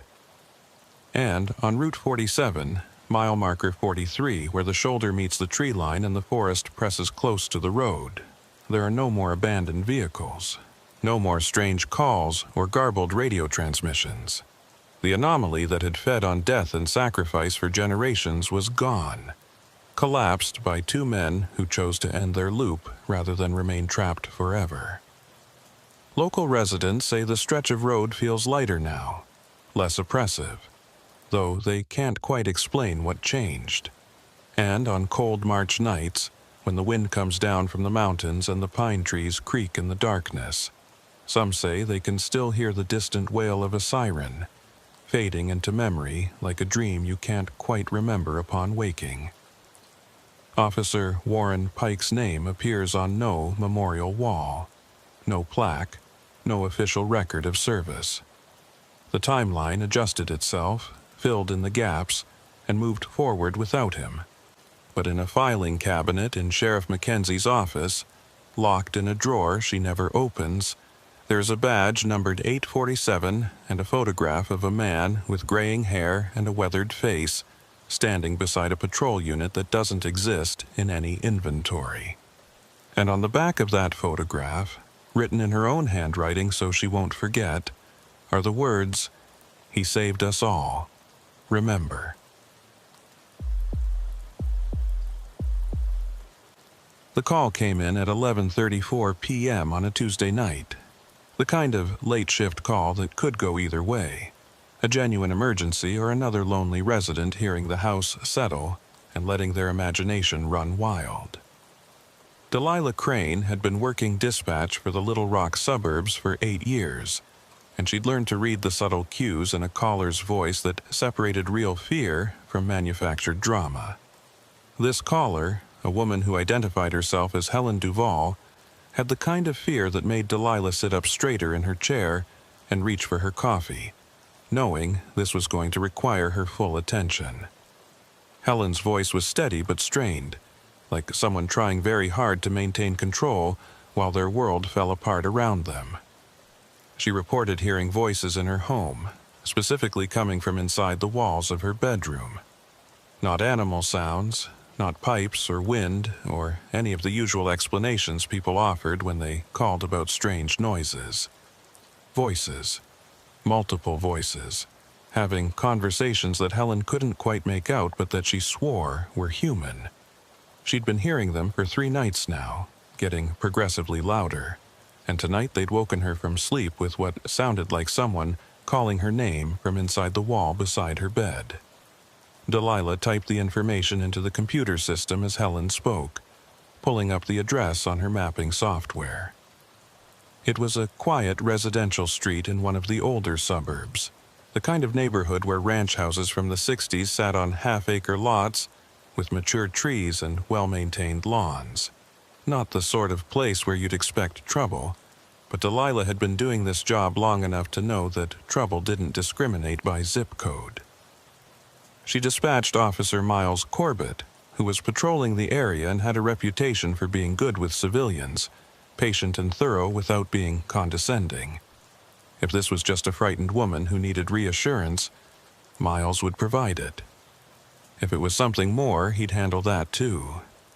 Miles acknowledged the dispatch and turned his patrol unit toward the address, the streetlights of suburban Arkansas painting the empty roads in pools of orange light. He'd been with the department for 12 years, long enough to have seen most variations of domestic calls and noise complaints, and he approached each one with the same professional courtesy regardless of how trivial it might seem. People called 911 when they were scared, and taking their fear seriously was part of the job. He pulled up to the Duvall residence at 11:47 p.m., noting the well-kept exterior and the porch light that had been left on, probably in anticipation of his arrival. Helen Duvall answered the door before Miles could knock, like she'd been watching for him through the window. She was a woman in her mid-40s with short dark hair and the kind of exhausted look that came from too many sleepless nights. She wore a bathrobe over pajamas and clutched a cordless phone in one hand like it was a lifeline. Miles introduced himself and asked if he could come inside, keeping his voice calm and reassuring. Helen nodded quickly and stepped back, her eyes darting to the hallway that led deeper into the house like she expected something to emerge from the darkness. The interior of the house was clean and modestly furnished. Nothing that raised any red flags. Family photos on the walls, a lived-in quality to the furniture. The kind of home that spoke of stability and routine. Miles asked Helen to walk him through what she'd been experiencing, and she led him to the bedroom, speaking in a low voice as if afraid of being overheard. The bedroom was at the back of the house, a master suite with an attached bathroom and a large closet.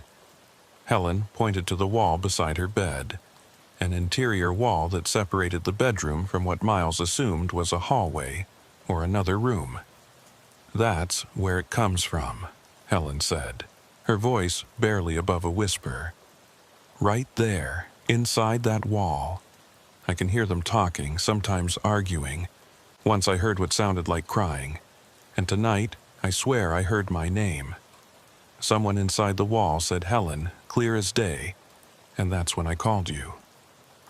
Miles moved closer to the wall and knocked on it experimentally, listening to the hollow sound that suggested standard drywall construction over wooden studs. Nothing unusual about the structure itself. He pulled out his flashlight and examined the wall carefully, looking for any signs of damage or modification, any holes or vents where sound might be traveling from another part of the house. "Mrs. Duval, do you live alone?" Miles asked, still examining the wall. Helen nodded, wrapping her bathrobe tighter around herself. "I've been divorced for 6 years. My son used to live here, but he's away at college now. It's just me." Miles made a note of that, considering the possibilities. An empty house, a woman living alone, stress and isolation could create all sorts of auditory phenomena, but he kept those thoughts to himself and continued his examination. And the voices, are they always in this location? Just this wall? Helen considered the question, and Miles could see her trying to be precise, trying to give him information that would help. "Mostly this wall, yes. But sometimes I think I hear them from other places too. The living room, the kitchen, like they're moving around the house, or like there are multiple sources." That changed things slightly. If the sounds were localized to one wall, it could be plumbing or rodents or a dozen other mundane explanations. But if they were coming from multiple locations, that suggested either something more complex or something psychological. Miles asked Helen's permission to check the attic and crawl space, looking for any evidence of animals or structural issues that might explain the sounds. Helen agreed readily, clearly hoping he would find some simple explanation that would let her sleep peacefully again. Miles retrieved a ladder from his patrol unit and accessed the attic through a panel in the hallway ceiling. The space was cramped and dusty, filled with the usual detritus of years of storage. Boxes of holiday decorations, old furniture, the accumulated possessions that people couldn't quite bring themselves to throw away. But there was no evidence of animals, no droppings or nesting materials, no signs that anything living had been up here recently.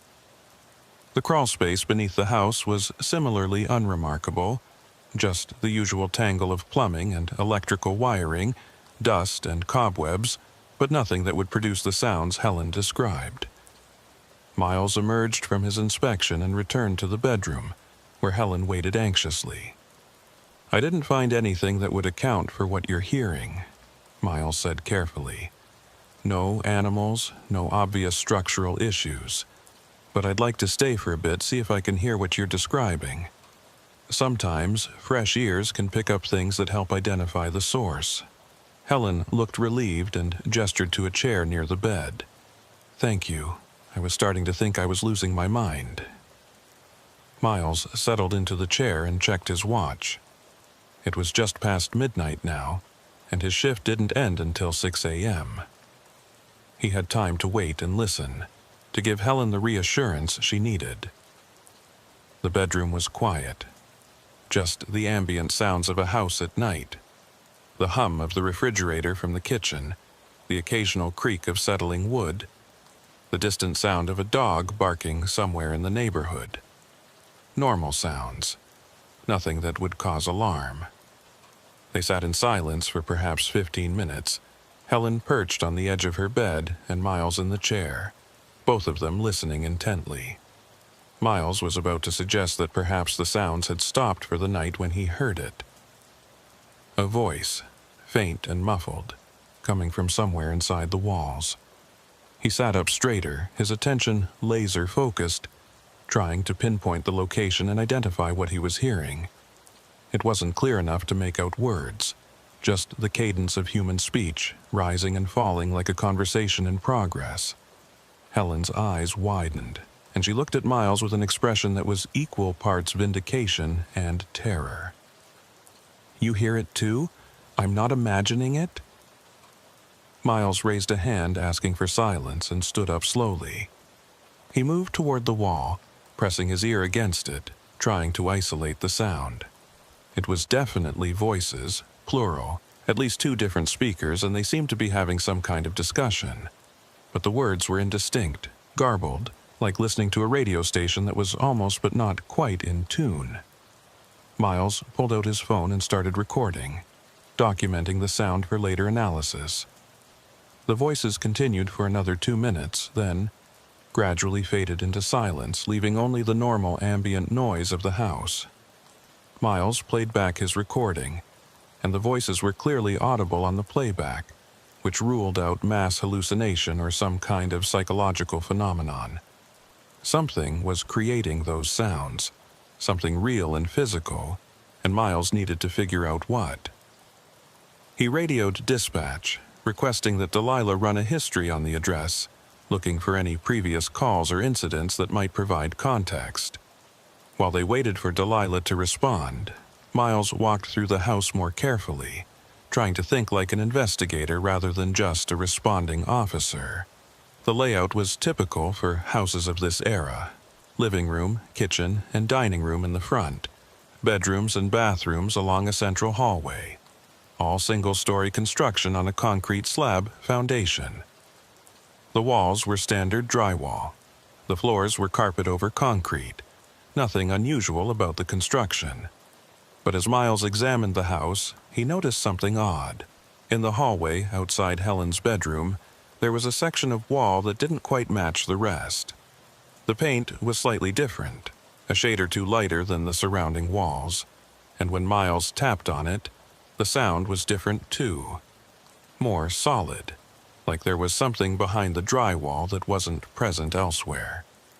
He pulled out his flashlight and examined the wall more closely, running his fingers along the seams, and found evidence of patching and repainting.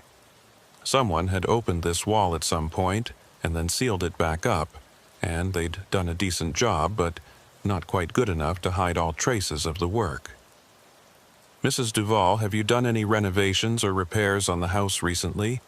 Miles asked, still studying the wall. Helen came to stand beside him, looking at the section he was indicating. "No, nothing. I haven't had any work done since I moved in 6 years ago." "Why?" Miles traced his finger along a seam in the drywall. "Because someone patched this wall, and fairly recently, within the last few years, I'd estimate. The paint doesn't quite match, and the texture's different." "Did the previous owners mention any repairs they'd done?" Helen shook her head slowly, and Miles could see the wheels turning in her mind, trying to remember details from the home purchase. The house was sold as is. The previous owners had moved out months before we closed, and they were living out of state by then. We did a standard inspection, but nothing came up that would require wall repairs. Miles made a note to look into the previous owners, to find out if there were any records of work permits or contractor visits. But even as he thought about the mundane explanations, a small voice in the back of his mind was suggesting something darker. Delilah's voice came through on the radio, pulling Miles from his thoughts. "Unit 9, dispatch. I've pulled the history on that address, and there's something you should know. We've had multiple calls from that location over the past 15 years, all reporting similar issues. Voices, sounds in the walls, strange occurrences. The calls go back to before the current resident moved in, back to at least 3 different owners." Miles felt a chill run down his spine, and he saw Helen's face go pale as she heard the dispatcher's words. "Delilah, what kind of calls are we talking about?" Miles kept his voice professional, but he could feel his pulse quickening. There was a pause as Delilah reviewed her screen, and when she spoke again, her voice had a careful quality to it, like she was choosing her words deliberately. "Noise complaints, welfare checks, and 2 missing person reports. The missing person reports are what caught my attention. In '98, a woman named Dorothy Vance was reported missing from this address by her husband. She was never found. In 2006, another missing person report. This time, a teenage girl named Amy something. The records partially corrupted. She lived here with her mother and vanished one night without a trace. Both cases are still technically open but have been cold for years." Miles looked at Helen, who had gone from pale to almost gray, her hand gripping the doorframe for support. "Mrs. Duval, did you know about this when you bought the house?" Helen shook her head vigorously. "No, God, no. If I'd known people had disappeared from here, I never would have bought it. The realtor never mentioned anything, and it wasn't in any of the disclosure documents." That was potentially a legal issue, but it was secondary to the immediate situation. Miles needed to understand what they were dealing with, whether this was something that required additional resources or specialized investigation. "Delilah, I'm going to need you to pull everything you can find on those missing person cases. I also want records of all calls from this address, complete transcripts if available, and put me through to Detective Harmon if he's available. This might be bigger than a simple noise complaint." Miles could hear Delilah typing, executing the requests, and he turned his attention back to Helen. "Mrs. Duval, I need to ask you some questions that might seem strange, but please answer as honestly as you can. Have you experienced anything else unusual since moving into this house? Things moving, cold spots, feelings of being watched, anything at all?" Helen sank down to sit on the floor, her back against the wall, and Miles could see tears forming in her eyes. "I thought I was just being paranoid. I've been having nightmares, terrible ones, about people trapped in small spaces screaming for help. And sometimes I wake up and could swear someone was standing in my room, but when I turn on the light, there's nobody there. I convinced myself it was just stress from the divorce, from being alone in the house. But now you're telling me people have disappeared from here, and I don't know what to think." Before Miles could respond, the voices started again, much louder this time, so loud that they seemed to fill the entire hallway. Not just the muffled conversational tones from before, but clear words, shouted with urgency and desperation. "Help us! Please, someone help us! We can't get out!" Miles felt every hair on his body stand up, and he grabbed for his radio instinctively. Helen was on her feet, backing away from the wall, her hands over her ears, and Miles could see absolute terror in her face. The voices continued, overlapping now, multiple speakers all calling out at once. Some sounded like they were crying, others screaming, all of them begging for help with an intensity that cut through Miles like a knife. He pulled out his phone and dialed dispatch directly, needing the immediacy of a phone call rather than the radio. "Delilah, I need backup at this location immediately. I need a supervisor, and I need you to contact the fire department. We might have people trapped inside the structure of this house." Delilah's response was immediate and professional, dispatching additional units and notifying fire rescue. But Miles could hear the concern in her voice. "Miles, what's happening there?" He didn't have a good answer. What was happening defied his training and experience, existed somewhere outside the realm of normal police work. But people were calling for help, and regardless of how impossible the situation seemed, his job was to help them. "I'm hearing multiple voices coming from inside the walls of this residence, Delilah. They're calling for help. I need to open these walls and find out what's behind them." Miles turned to Helen, who was now sitting on the floor in the hallway, her face in her hands, sobbing. "Mrs. Duval, I need your permission to open this wall. I know it's your home and this is going to cause damage, but if there's any chance someone is trapped inside the structure, we need to act immediately." Helen looked up at him, and through her tears she nodded. "Do it. Do whatever you need to do. I can't live here knowing people might be suffering behind these walls." Miles went to his patrol unit and retrieved a heavy-duty flashlight and the tactical tool he carried for breaking windows and forcing doors. The voices had subsided again, falling back to that muffled conversational tone, but Miles knew they would return. He positioned himself in front of the patched section of wall and raised the tool, hesitating for just a moment before swinging it hard into the drywall. The tool punched through easily, leaving a jagged hole about the size of a fist, and immediately Miles smelled something that made his stomach turn. It was the smell of decay, of organic matter that had been sealed away for a long time, breaking down slowly in the darkness. Miles covered his nose and mouth with his sleeve and used the flashlight to peer into the hole he'd created.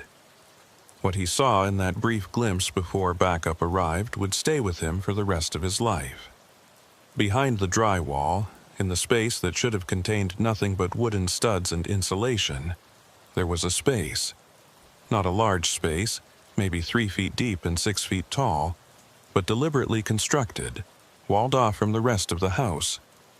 And in that space, illuminated by his flashlight beam, Miles saw bones. Human bones, mixed with rotted fabric and other materials he couldn't immediately identify. But what made him step back from the wall with his heart hammering was that the bones weren't just lying there as if someone had been placed in the space and left to die. They were arranged, positioned deliberately, and there were multiple sets of them. Multiple victims sealed into this hidden cavity like specimens in a grotesque collection. Miles was still trying to process what he'd seen when he heard sirens approaching, the cavalry arriving in the form of additional patrol units and fire rescue. But even as help approached, even as the professional machinery of investigation and recovery began to mobilize, the voices started again. And this time, mixed with the calls for help and the crying and the screaming, Miles heard something else. He heard his own name. Miles, the voices whispered from inside the wall, in tones that ranged from pleading to accusatory to something that almost sounded like warning. Miles Corbett, you found us, but you're too late. You're always too late, and now you're part of it too. Detective Sarah Harmon arrived at the Duval residence within 20 minutes of Miles's call, her unmarked sedan pulling up behind a growing collection of emergency vehicles that now included 2 patrol units, a fire rescue truck, and the medical examiner's van. She was a compact woman in her early 50s with short gray hair and the kind of calm, analytical demeanor that came from 26 years of working homicides. She'd seen enough death in her career to be largely immune to its shock value, but as she approached Miles Corbett standing in the front yard, she could see that whatever he'd found inside had rattled him badly. Miles briefed her quickly and professionally, laying out the timeline from the initial call about voices in the walls to his discovery of the hidden cavity and the remains inside. Detective Harmon listened without interrupting, making notes on a small pad she carried, and when Miles finished, she looked toward the house with an expression that managed to combine professional interest with genuine concern. The homeowner, Helen Duvall, she's still inside? Miles nodded, gesturing toward the living room window where Helen sat with a victim advocate who'd arrived with one of the patrol units. She's being looked after. Understandably shaken, but cooperative, she gave full consent to open the wall and investigate. Detective Harmon approached the house, pulling on latex gloves as she walked, and Miles followed her inside. The hallway had been cordoned off with crime scene tape, and a forensic technician was already setting up lights and photography equipment. The hole Miles had made in the wall had been carefully expanded by the fire rescue team, creating an opening large enough to see into the hidden space, but not so large that it would compromise the integrity of any evidence inside. Harmon knelt beside the opening and played her flashlight beam across the interior, and Miles watched her face carefully for any reaction. What little color had been in Harmon's expression drained away as she took in the scene. The hidden cavity extended the full length of the hallway, perhaps 12 feet, and was approximately 3 feet deep. The space contained the skeletal remains of what appeared to be at least 3 individuals, arranged in sitting positions against the back wall as if they'd been placed there deliberately. The bones showed signs of trauma, and mixed with them were personal effects. Jewelry, scraps of clothing, a pair of eyeglasses. But what disturbed Harmon most was the condition of the walls inside the cavity. They were covered in writing, scratched into the drywall with fingernails or something equally primitive. words and phrases that spoke of terror and desperation. "We're going to need to document every inch of this before we start extracting remains," Harmon said quietly, standing up and addressing the forensic team. "I want photographs from every angle, measurements, samples of the writing, and someone get the medical examiner in here. Dr. Faulkner needs to see this in situ before we move anything." The team moved into action with practiced efficiency, and Harmon pulled Miles aside, away from the immediate activity. "You said dispatch found historical records of missing persons from this address. I need everything they have, and I need it now. We're going to need to run dental records and DNA on these remains, try to identify who they were." Miles nodded and keyed his radio, relaying the request to Delilah. Within minutes, she was transmitting case file numbers and confirming that she was pulling complete records for both Dorothy Vance, missing since 998, and Amy Thatcher, she'd found the complete name now, missing since 2006. Harmon made notes of the names, committing them to memory, and turned her attention back to the scene. The medical examiner, Dr. Marcus Faulkner, had arrived and was now examining the remains through the opening, his practiced eye taking in details that would be invisible to a layperson.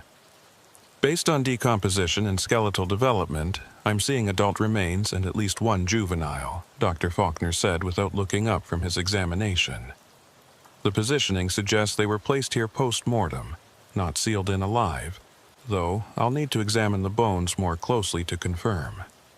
There's evidence of peri-mortem trauma on several of the skulls, blunt force consistent with a heavy object.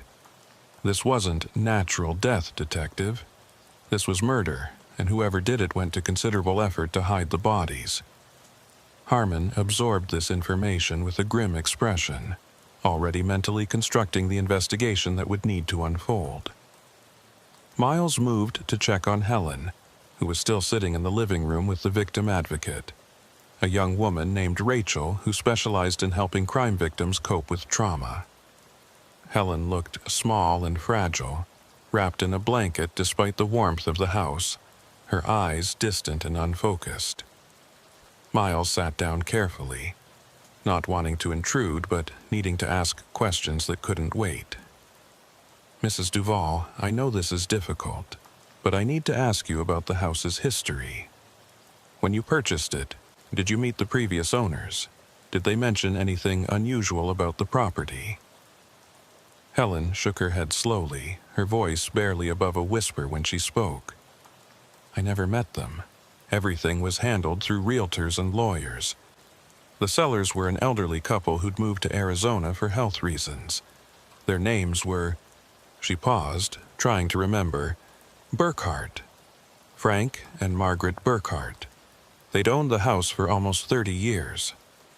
Miles made a note of the names, knowing that Harmon would want to interview the Burkharts as soon as possible.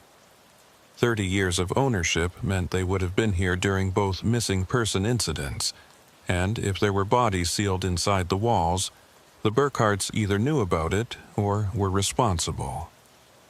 Detective Harmon had been listening from the hallway and now approached, her expression carefully neutral. "Mrs. Duval, I'm Detective Sarah Harmon. I'm going to be leading the investigation into what we found in your home. I need to inform you that this house is now an active crime scene, and you won't be able to stay here for at least several days, possibly longer. Do you have somewhere you can go? Family? Friends?" Helen nodded weakly. "I have a sister in Conway. She said I could stay with her as long as I need." Harmon softened slightly, her professional demeanor giving way to genuine sympathy. "That's good.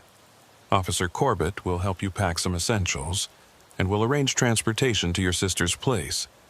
I'll need to get a formal statement from you tomorrow, but for tonight, you need to be somewhere you feel safe."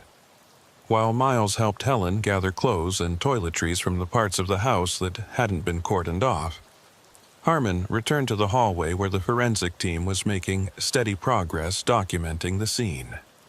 The writing on the walls of the hidden cavity had been photographed in sections, and Harmon studied the images on the technician's camera screen, trying to make sense of the messages.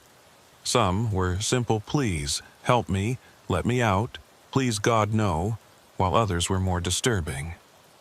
He's coming back, one section read. He says we're special. He says we get to stay forever. And at the very back of the cavity, written in letters that were larger and more deliberate than the rest, was a message that made Harmon's blood run cold. There are more. Look down. Harmon immediately ordered the forensic team to examine the floor of the cavity, and they carefully removed the skeletal remains to access the surface beneath. What they found confirmed Harmon's worst fears.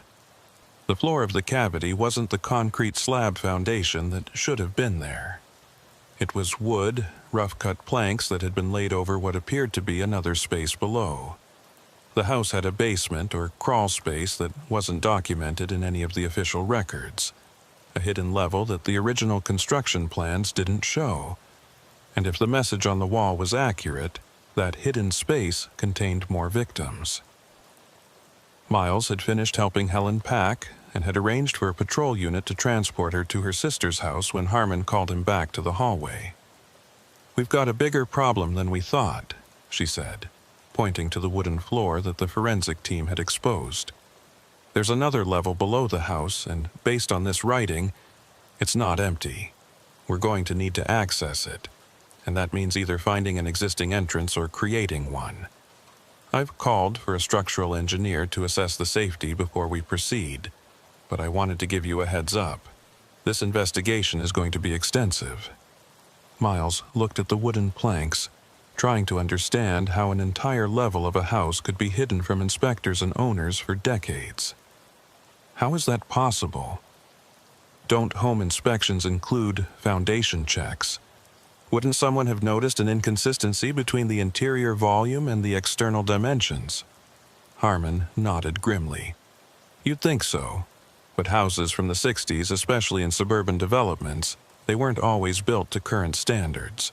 And if the original owner was involved in the construction, if he was the one who built these hidden spaces, he would have known how to conceal them from inspections.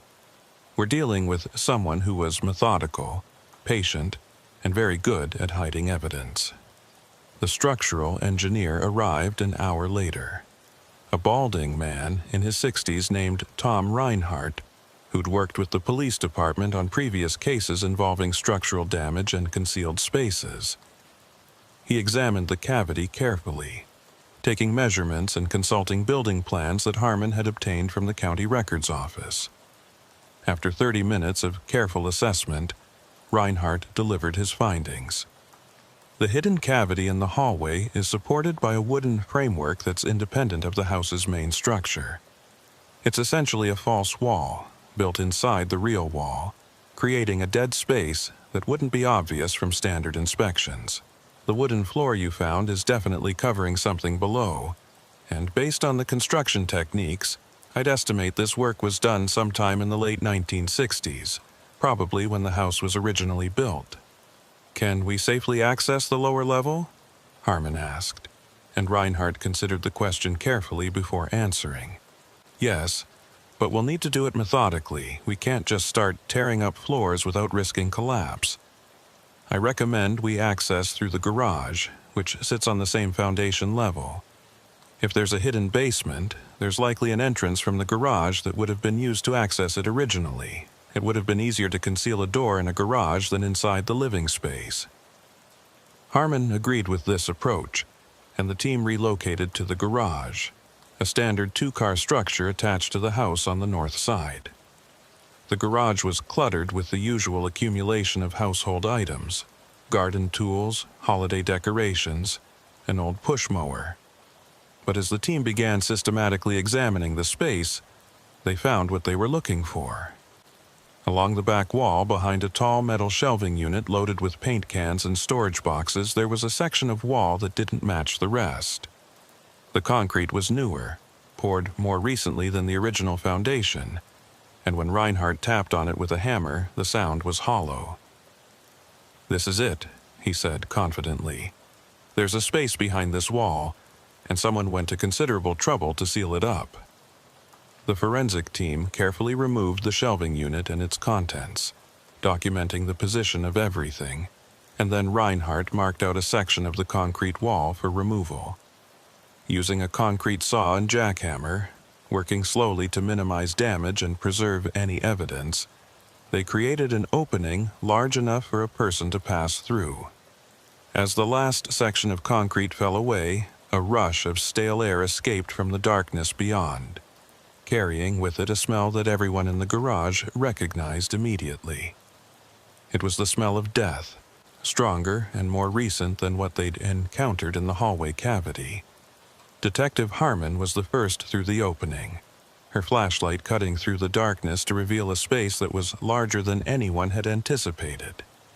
It was a proper basement, roughly 20 feet by 30 feet, with a ceiling height of about 7 feet, but it had been constructed entirely in secret, hidden from building inspectors and subsequent owners, a private domain where something terrible had occurred over many years.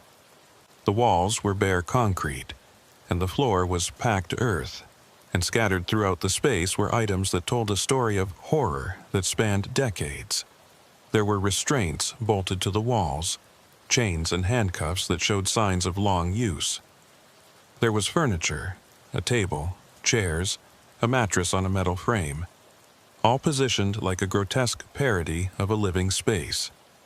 And there were more remains, at least 4 sets of skeletal bodies in various states of decomposition, some so old they had almost completely returned to the earth, others recent enough that tissue and clothing were still partially intact. But what drew Harmon's attention most was a filing cabinet against the far wall, its metal surface rusted but still intact.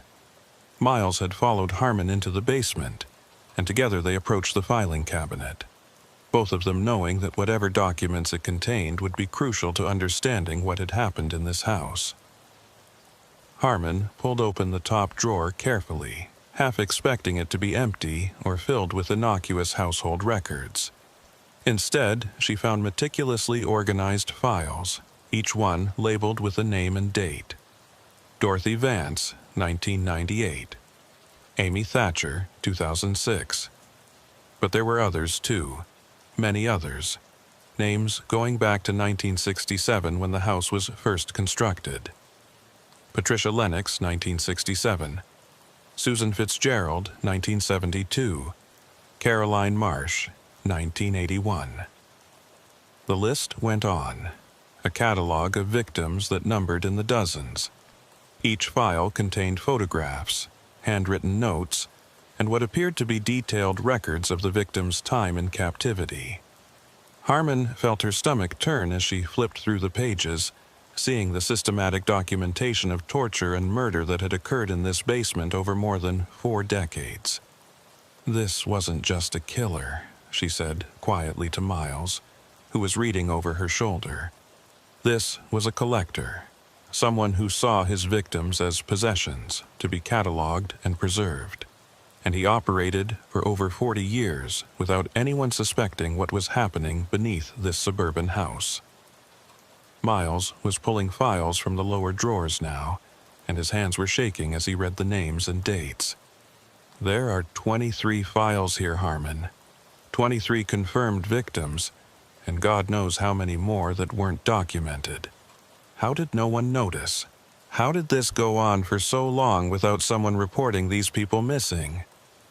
Harmon had been asking herself the same questions, and she was beginning to form a theory. Look at the selection of victims. They're all young women, mostly late teens to early 20s, but they're not all from the same area. The early ones are from Little Rock and the immediate suburbs, but starting in the 80s, they're from all over the state, a few from out of state. These are people who were transient, vulnerable, the kind of victims who might not be immediately reported missing, or whose disappearances might not be connected. The forensic team had entered the basement now and was beginning the grim work of documenting and processing the scene. Dr. Faulkner moved from one set of remains to another, making preliminary assessments and taking notes that would inform the full autopsies to come. Harmon pulled out her phone and called the department. requesting additional resources and notifying her captain about the scope of what they'd discovered. This wasn't just a homicide investigation anymore. This was potentially one of the largest serial murder cases in Arkansas history, and it was going to require extensive manpower to process properly. While Harmon coordinated with her captain, Miles continued examining the filing cabinet and found something in the bottom drawer that made him call out urgently. "Detective, you need to see this." Harmon ended her call and joined Miles, looking at what he'd found. It was a leather-bound journal, thick with pages, and when Harmon opened it carefully, she found herself reading what appeared to be a detailed diary written by the killer. The entries spanned decades, beginning in 1967 and continuing all the way to 2019, just 6 years ago. The handwriting was precise and methodical, and the content was deeply disturbing, describing not just the murders but the killer's philosophy, his motivations, his evolution over the years. "I started this project when I built the house," the first entry read. "The basement was always part of the plan, a space where I could pursue my interests without interference.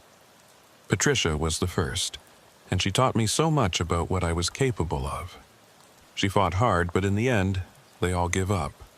They all realize there's no escape, and then they become docile, compliant, perfect specimens for my collection." Harmon flipped through the pages, each entry more horrifying than the last, and stopped at the final entry, dated March 2019. "Age is finally catching up with me," the entry read. "My hands aren't as steady as they once were, and I can feel my body beginning to fail.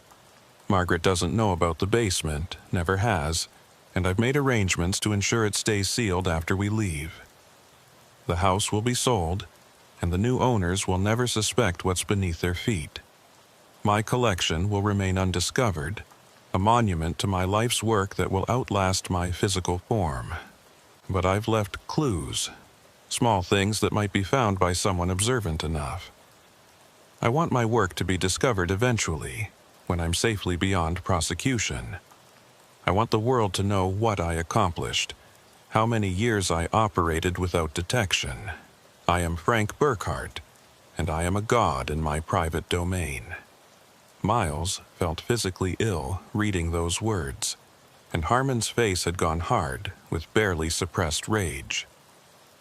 Frank Burkhart, the elderly man who'd sold the house to Helen Duvall 6 years ago, had been a serial killer operating for more than 50 years, and he'd done it from this suburban house while maintaining the appearance of a normal life. "We need to locate Burkhart immediately," Harmon said, her voice tight with urgency. "He's got a 6-year head start, but if he's still alive, I want him in custody. Miles, get back to dispatch and have them run everything on Frank and Margaret Burkhart. Last known address, financial records, any trace we can find. I want to know where they went when they left Arkansas."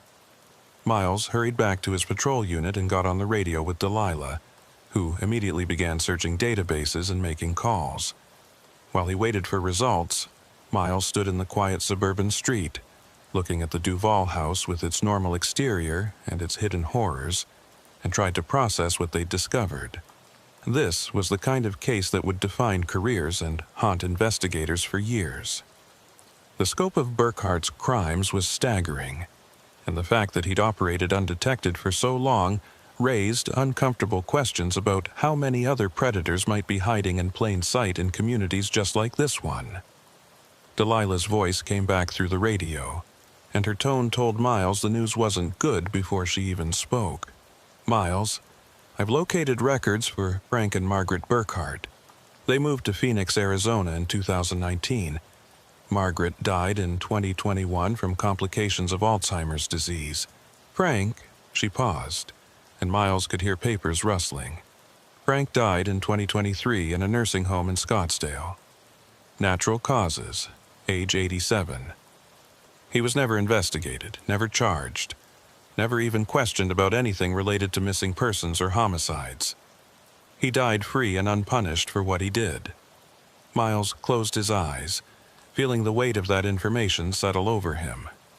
Justice for Burkhart's victims would be incomplete, limited to identifying remains and notifying families who'd spent years or decades wondering what had happened to their loved ones. There would be no trial, no public accounting of the crimes, no opportunity for the victims to confront their killer. Just the cold comfort of finally knowing the truth, and even that would come too late for many of the families. Miles keyed his radio and relayed the information to Detective Harmon, who received it with grim acceptance. "Then our job is to identify every victim we can and give them back their names," Harmon said, standing in the doorway of the basement as the forensic team worked behind her. "We owe them that much. And we document everything, every detail of what Burkhart did, so the full scope of his crimes becomes part of the record. His name doesn't get to be forgotten.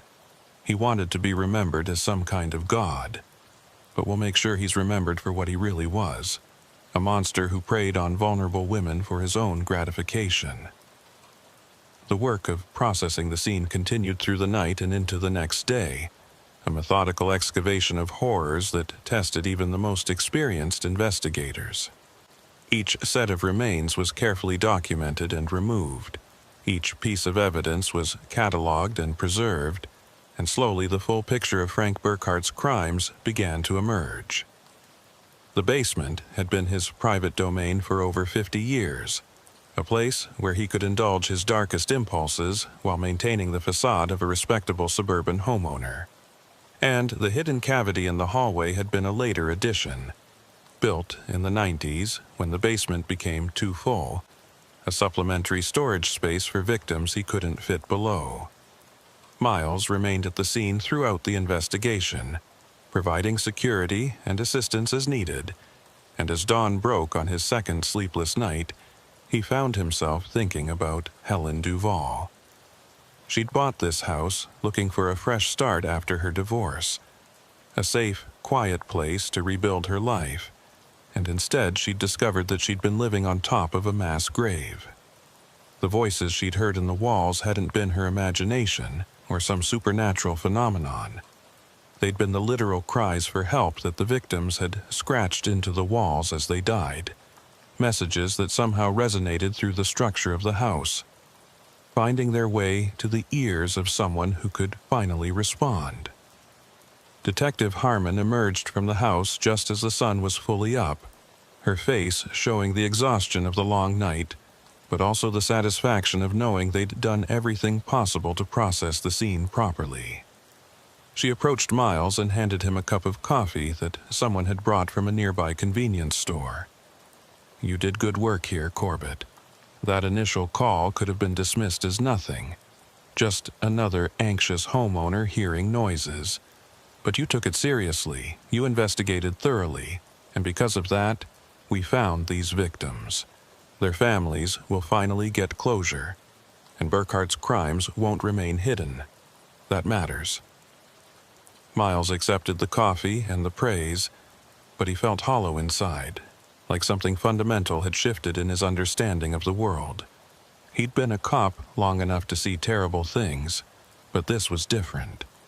This was systematic evil hiding behind suburban normalcy, and it made him wonder how many other houses and how many other quiet neighborhoods concealed similar secrets. "The voices," Miles said quietly, staring at the house. "Helen said they called my name. At the end, right before we found the cavity, the voices said, 'Miles Corbett, you found us. But you're too late. What do you make of that?'" Harmon considered the question, and her answer was measured and careful. "Stress, fear, the power of suggestion. You'd identified yourself to Helen at the start of your response, so your name was in the environment. Under extreme circumstances, the mind can create patterns and meanings that aren't really there. Or," she paused, and Miles could see her weighing whether to continue, "or maybe there's something we don't understand about places where terrible things happen. Maybe trauma leaves an imprint that can be perceived under certain conditions. I don't claim to have answers about what's possible and what isn't, But I've learned not to dismiss the things that witnesses and officers experience at scenes like this. As Miles prepared to finally leave the scene and go home to sleep, he took one last look at the Duval house. The forensic team was still working inside, would be for days more, and the house itself would eventually be demolished, too contaminated by its history to ever be lived in again. But Miles knew that the memory of what had been discovered here would persist, would become part of the lore of the department and the community, whispered about in briefing rooms and at family dinners. The house where dozens of women disappeared into walls and were never seen again. The house where a monster lived in plain sight for 5 decades. The house that finally spoke up and revealed its terrible secrets to anyone willing to listen. 3 weeks had passed since the discovery at the Duval house, and Miles Corbett found himself unable to shake the feeling that the investigation wasn't over. The forensic work was complete. The remains had been removed and were undergoing analysis at the State Crime Lab, and Detective Harmon's team had begun the painstaking process of matching the recovered bodies to the names in Frank Burkhart's files. So far, they'd positively identified 7 victims through dental records and DNA comparison, and each identification meant another family finally receiving answers after years or decades of not knowing. But something nagged at Miles, a sense that they'd missed something important in that house. And he found himself returning to the scene during his off-duty hours, walking through the empty rooms and trying to understand what was bothering him. The house was slated for demolition in 2 weeks, the county having declared it structurally unsound after the removal of the hidden basement and the various cavities cut into the walls during the investigation. Helen Duval had signed over the property to the county in exchange for release from her mortgage, wanting nothing more to do with the place where she'd unknowingly lived above the graves of dozens of women.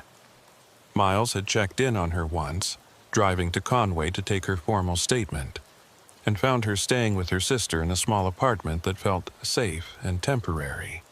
Helen was seeing a therapist and trying to process the trauma of what she'd experienced, but Miles could see in her eyes that she'd been fundamentally changed by living in that house, by hearing those voices that turned out to be literal cries for help echoing through the decades. Miles stood in the hallway where he'd first broken through the wall, the space now gutted and exposed, showing the skeleton of the house's construction. The forensic team had removed everything from the hidden cavity, the remains, the personal effects, even sections of the wall where the scratched messages had been most clear. But Miles found himself staring at the space, trying to imagine what it had been like for the victims sealed inside, knowing they were in a suburban house full of normal families living normal lives just feet away, yet unable to make anyone hear them. The psychological horror of that, the desperation and slow realization that no help was coming, it haunted Miles in a way that the physical evidence hadn't. Detective Harmon had given Miles access to copies of the case files, understanding that as the first responder who'd made the initial discovery, he had a personal investment in seeing the investigation through. Miles had read through Frank Burkhart's journal multiple times, trying to understand the mind of a man who could commit such systematic evil while maintaining the appearance of a loving husband and respectable neighbor. The entries revealed a man who saw himself as superior to others, who viewed his victims not as human beings, but as objects for his collection, and who took meticulous pride in his ability to operate undetected for so long. But there was something in the journal that troubled Miles, an entry from 2015 that he kept coming back to. "Margaret is becoming suspicious," Burkhart had written. "She's noticed the time I spend in the garage, has asked questions about why certain areas of the house are off limits. I've maintained my cover by claiming renovation projects and structural concerns, but I can see doubt in her eyes. I may need to make adjustments to ensure her continued ignorance." Miles wondered what those adjustments had been, whether Margaret Burkhart had truly remained ignorant of her husband's crimes, or whether she'd known and chosen to remain silent out of fear or complicity. Miles pulled out his phone and called Detective Harmon, catching her at her desk in the Criminal Investigation Division. "Harmon, it's Corbett. I've been thinking about Margaret Burkhart. Do we have any indication she knew what her husband was doing?" There was a pause as Harmon pulled up her notes, and Miles could hear papers rustling. "We've been operating under the assumption she was unaware. Her medical records show she developed Alzheimer's disease in her early 70s, which would have compromised her memory and awareness for the final years of their marriage. But you're right to question it. I've been trying to locate anyone who knew the Burkharts socially, neighbors or friends who might have insights into their relationship." Miles thanked her and ended the call, but the question continued to bother him. He walked through the rest of the house, his footsteps echoing in the empty rooms, and found himself in the master bedroom where Frank and Margaret would have slept for nearly 30 years. The room had been stripped of furniture and personal effects, leaving only the bare walls and carpeted floor, but Miles moved through it slowly, trying to imagine the daily life that had occurred here.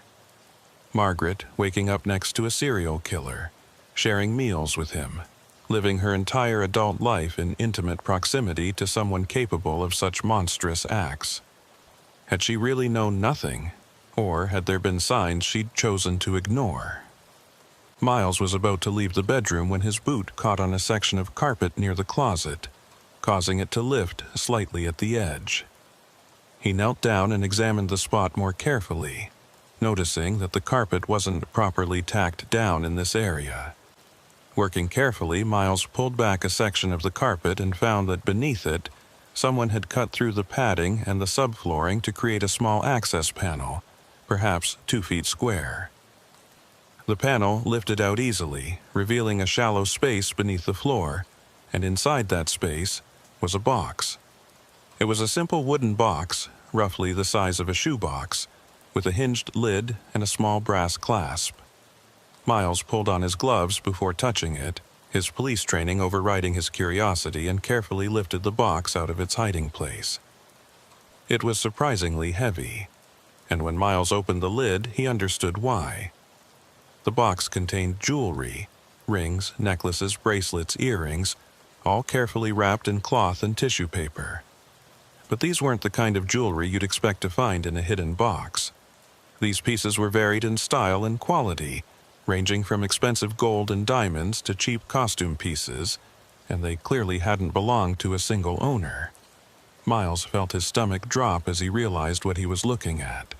These were trophies, mementos taken from Burkhart's victims, and they'd been hidden not in the basement with the other evidence of his crimes, but here in the master bedroom, under the carpet near the closet where Margaret would have been only feet away every day of her life. Miles immediately called Detective Harmon back, his voice urgent as he explained what he'd found. "I'm at the house, in the master bedroom. There's a hidden compartment under the carpet, and it contains jewelry that I believe belonged to the victims. You need to get a team back here immediately." Harmon arrived within 20 minutes, bringing a forensic technician with her, and they carefully documented and photographed the hidden compartment before removing the box and its contents. Each piece of jewelry was examined and logged, and Harmon compared them to the lists of personal effects mentioned in Burkhart's files. "These match," she said grimly, holding up a photograph from one of the files that showed a young woman wearing a distinctive silver necklace with a turquoise pendant. In the jewelry box was that same necklace, carefully preserved and wrapped. He was keeping trophies separate from the main collection, hiding them where he could access them easily. The question is whether Margaret knew about this hiding spot. Miles voiced the thought that had been bothering him since he found the box. The compartment is in the master bedroom, near her side of the closet, based on the layout. She would have been in this area daily, changing clothes, cleaning, vacuuming. How could she not have noticed the loose carpet? How could she not have found this box in 30 years of living here? Harmon considered this carefully, her expression troubled. Either she was extraordinarily unobservant, or she knew and chose not to look. There's a third possibility, too. She found it, understood what it meant, and was too afraid of her husband to confront him or report him. They spent the rest of the afternoon searching the rest of the house for additional hidden compartments, and found 2 more. One in the attic, behind a loose section of insulation, contained photographs that weren't in the filing cabinet downstairs, candid shots of women who appeared to be under surveillance, taken without their knowledge in public spaces like shopping centers and bus stops. These were hunting photos, evidence of Burkhart selecting and stalking his victims before abducting them. The second hidden compartment was in the garage, inside a false bottom and a storage bin, and it contained cash, over $40,000 in 20s and 50s, bundled and stored like it was meant to fund an escape if one became necessary. As the sun was setting and the team was preparing to leave, Miles found himself back in the hallway staring at the exposed cavity where the first bodies had been found. Delilah's voice came through on his radio, calling him back to his patrol unit for an incoming call, and Miles reluctantly left the house, promising himself this would be the last time he visited before the demolition. But as he walked to his vehicle, he could have sworn he heard something from inside the house, a faint whisper that sounded like multiple voices speaking in unison. "Thank you, Miles. We can rest now." The investigation continued over the following weeks, with Detective Harmon's team working to identify all of the victims and notify their families. Miles returned to his regular patrol duties, but he found himself changed by what he'd experienced. Every call to a residential address made him wonder what secrets might be hidden behind the walls, what horrors might be concealed beneath the veneer of suburban normalcy. He'd become hyper-aware of inconsistencies, of spaces that didn't quite add up, of residents who seemed too eager to keep officers from entering certain rooms. His training officer had once told him that police work was about seeing what others overlooked, and now Miles felt like he was seeing too much, finding suspicious patterns everywhere he looked. Delilah noticed the change in him, mentioning it one night when Miles came into the dispatch center to pick up some paperwork. "You've been different since the Duval house," she said, concern evident in her voice, more withdrawn, more intense. "Have you thought about talking to someone? The department has counseling resources specifically for officers dealing with traumatic cases."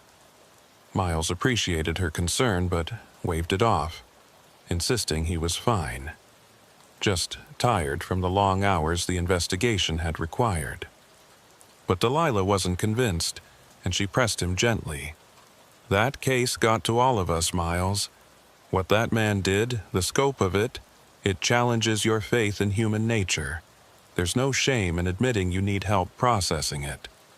Before Miles could respond, Delilah's computer chimed with an incoming 911 call, and she immediately focused on her screen, her professional demeanor snapping into place. Miles watched as she took the call, her expression growing more concerned as she listened. "Unit 9, we have a welfare check requested at 4737 Oakmont Drive. Caller reports not hearing from her elderly mother in several days, has been unable to reach her by phone, requesting officer response to check on resident." Miles acknowledged the call and headed out, glad for the distraction from his own thoughts. The address was in an older section of the suburbs, similar to where the Duval house had been located, and as Miles pulled up to the modest ranch-style home, he felt an immediate sense of unease that he couldn't quite explain. The house looked normal enough, well-maintained yard, newspapers piled up on the driveway indicating no one had collected them in a few days, curtains drawn across all the windows. Miles approached the front door and knocked firmly, calling out his identification. "Police Department, welfare check. Mrs. Garrison, are you home? Your daughter asked us to check on you." There was no response, and Miles tried the door handle, finding it locked. He moved around the house, checking windows and the back door, and found everything secured. But at the back of the house, near what appeared to be a bedroom window, Miles noticed something odd. The ground beneath the window was disturbed, the grass torn up like something heavy had been dragged across it recently, and there were marks on the window frame consistent with it being forced open from the outside. Miles immediately radioed for backup and drew his weapon, preparing to make entry into what was now potentially a crime scene. Using his tactical flashlight to break the window that showed signs of forced entry, Miles climbed through carefully, his weapon and light moving in tandem as he cleared the bedroom. The room was empty, but showed signs of a struggle. Overturned furniture, items knocked off the nightstand, and dark stains on the carpet that Miles suspected might be blood.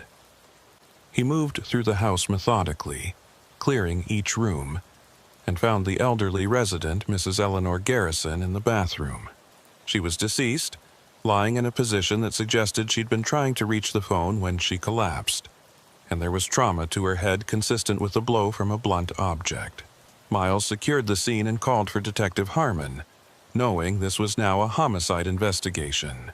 And while he waited for her arrival, he noticed something that made his blood run cold.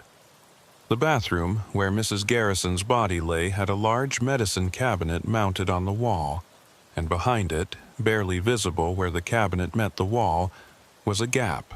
Not a natural gap from poor construction, but a deliberate space, like the cabinet was concealing something. Miles didn't touch anything, not wanting to contaminate the scene, but he photographed the gap from multiple angles and made detailed notes. When Detective Harmon arrived and Miles showed her what he'd found, she brought in the same structural engineer who'd worked the Duval case. Tom Reinhardt examined the bathroom wall carefully and confirmed Miles's suspicion. There's a cavity behind this wall, similar to what we found at the other house. It's smaller, maybe 3 feet deep and 6 feet tall, but it's definitely there.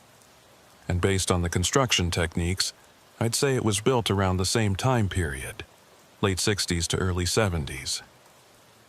Harmon and Miles exchanged a look, and Miles voiced what they were both thinking. How many houses in this area have hidden spaces like this? Harmon made the decision to open the wall, and what they found confirmed their worst fears. The cavity contained the skeletal remains of a single victim, a young woman who'd been sealed into the space decades earlier. With her remains was identification, a driver's license for a woman named Karen Mullins, reported missing in 1969 from Little Rock, her case never solved. And on the wall of the cavity, scratched in the same desperate manner they'd seen at the Duval house, was a message. His name is Frank Burkhart. He took me from the bus stop. Please find my family.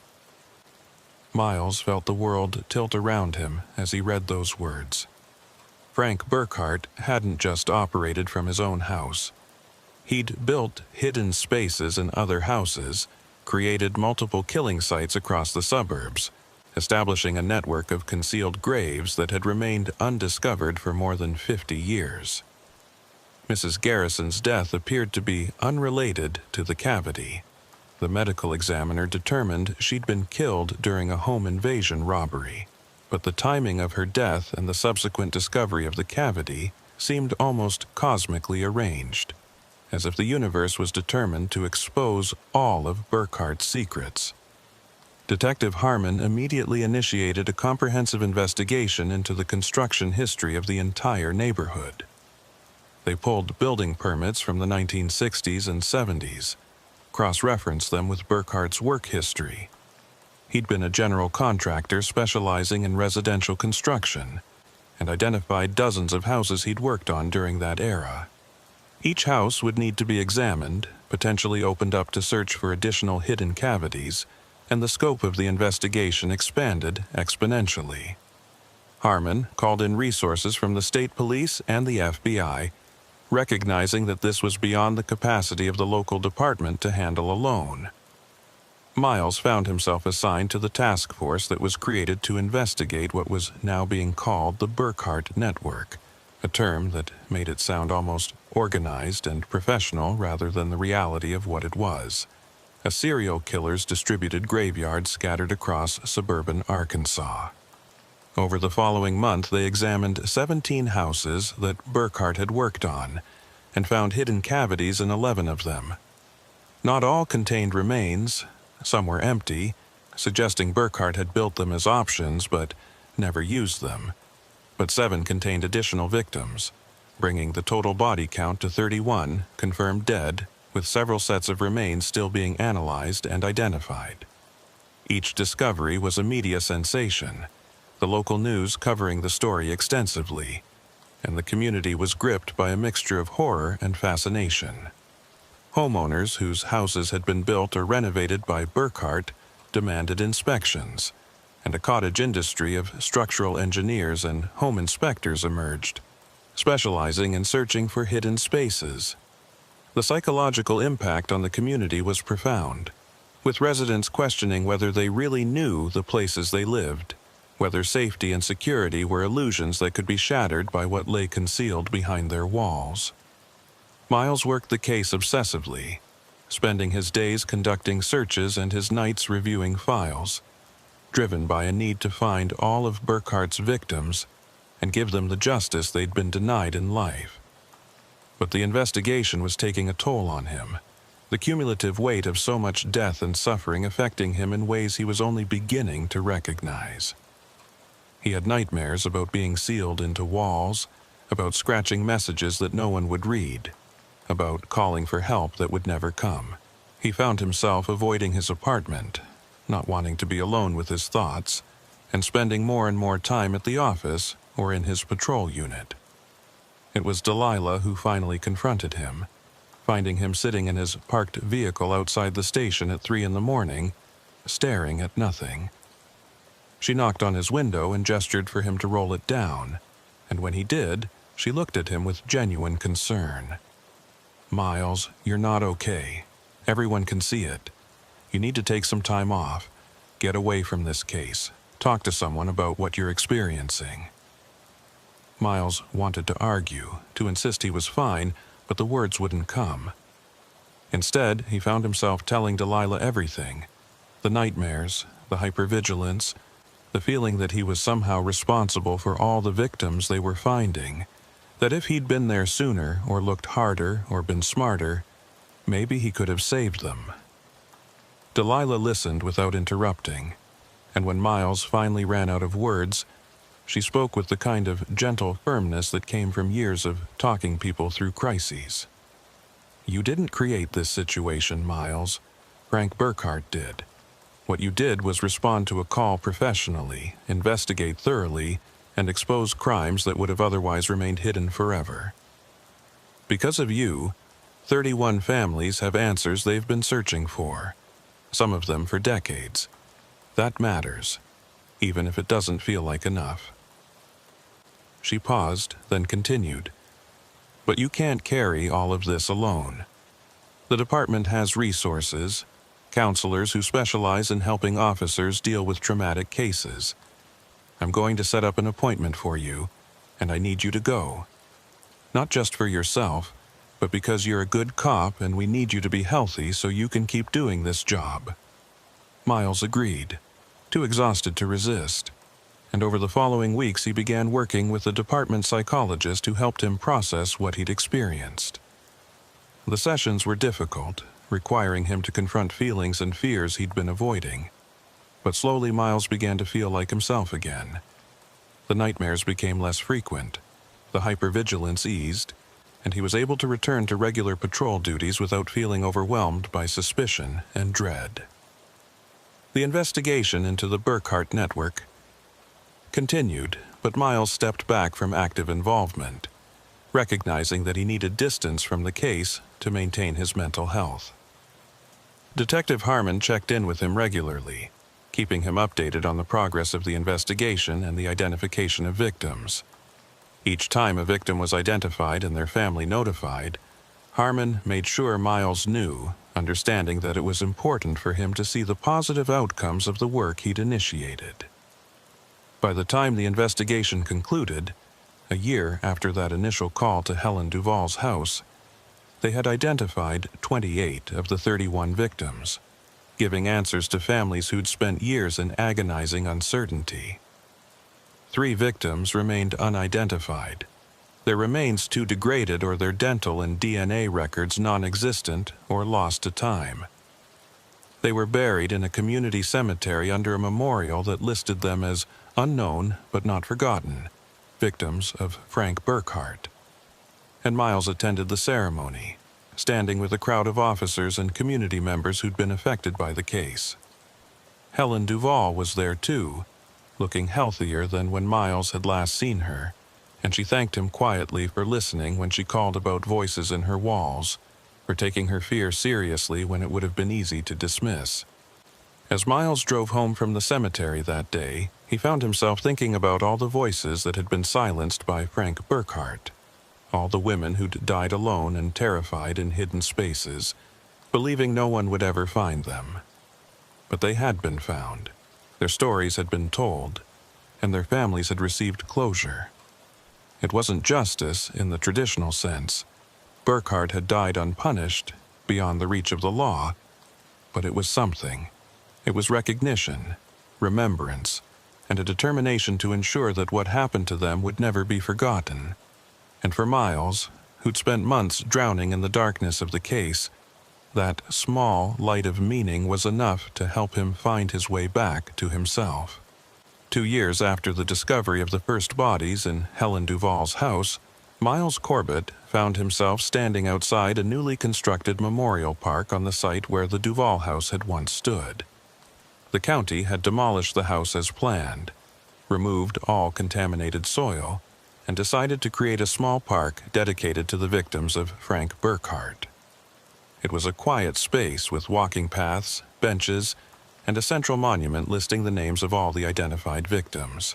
The 3 who remained unknown were listed simply as Jane Doe, 1967, Jane Doe, 1973, and Jane Doe, 1981, the years representing the best estimates of when they'd died based on forensic analysis.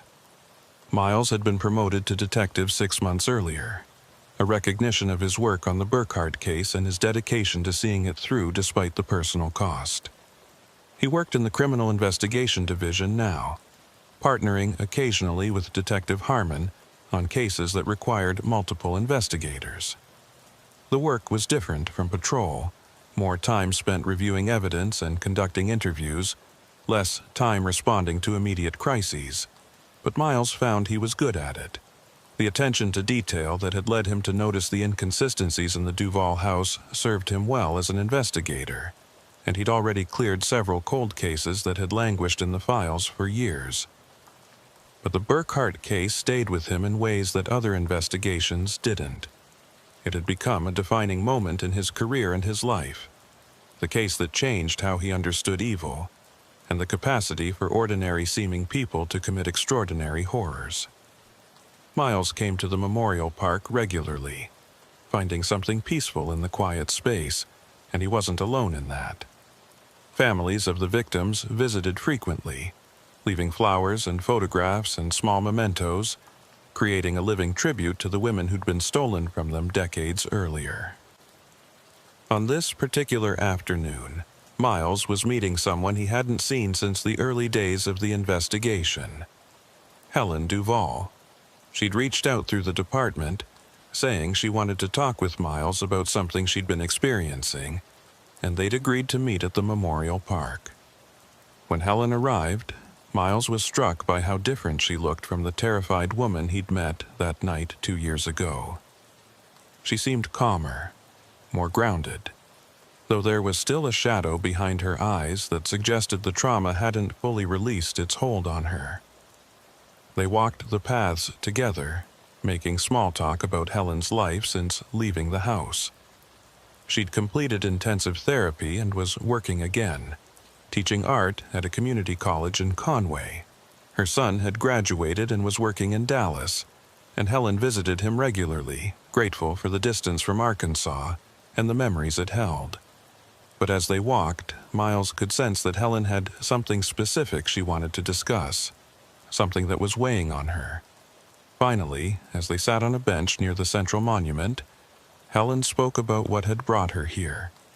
"I still hear them sometimes," she said quietly, her eyes fixed on the list of names carved into the granite. The voices. Not as loud as they were in the house, and not every night, but they're still there. Sometimes when I'm falling asleep, I hear whispers, women calling out names I don't recognize.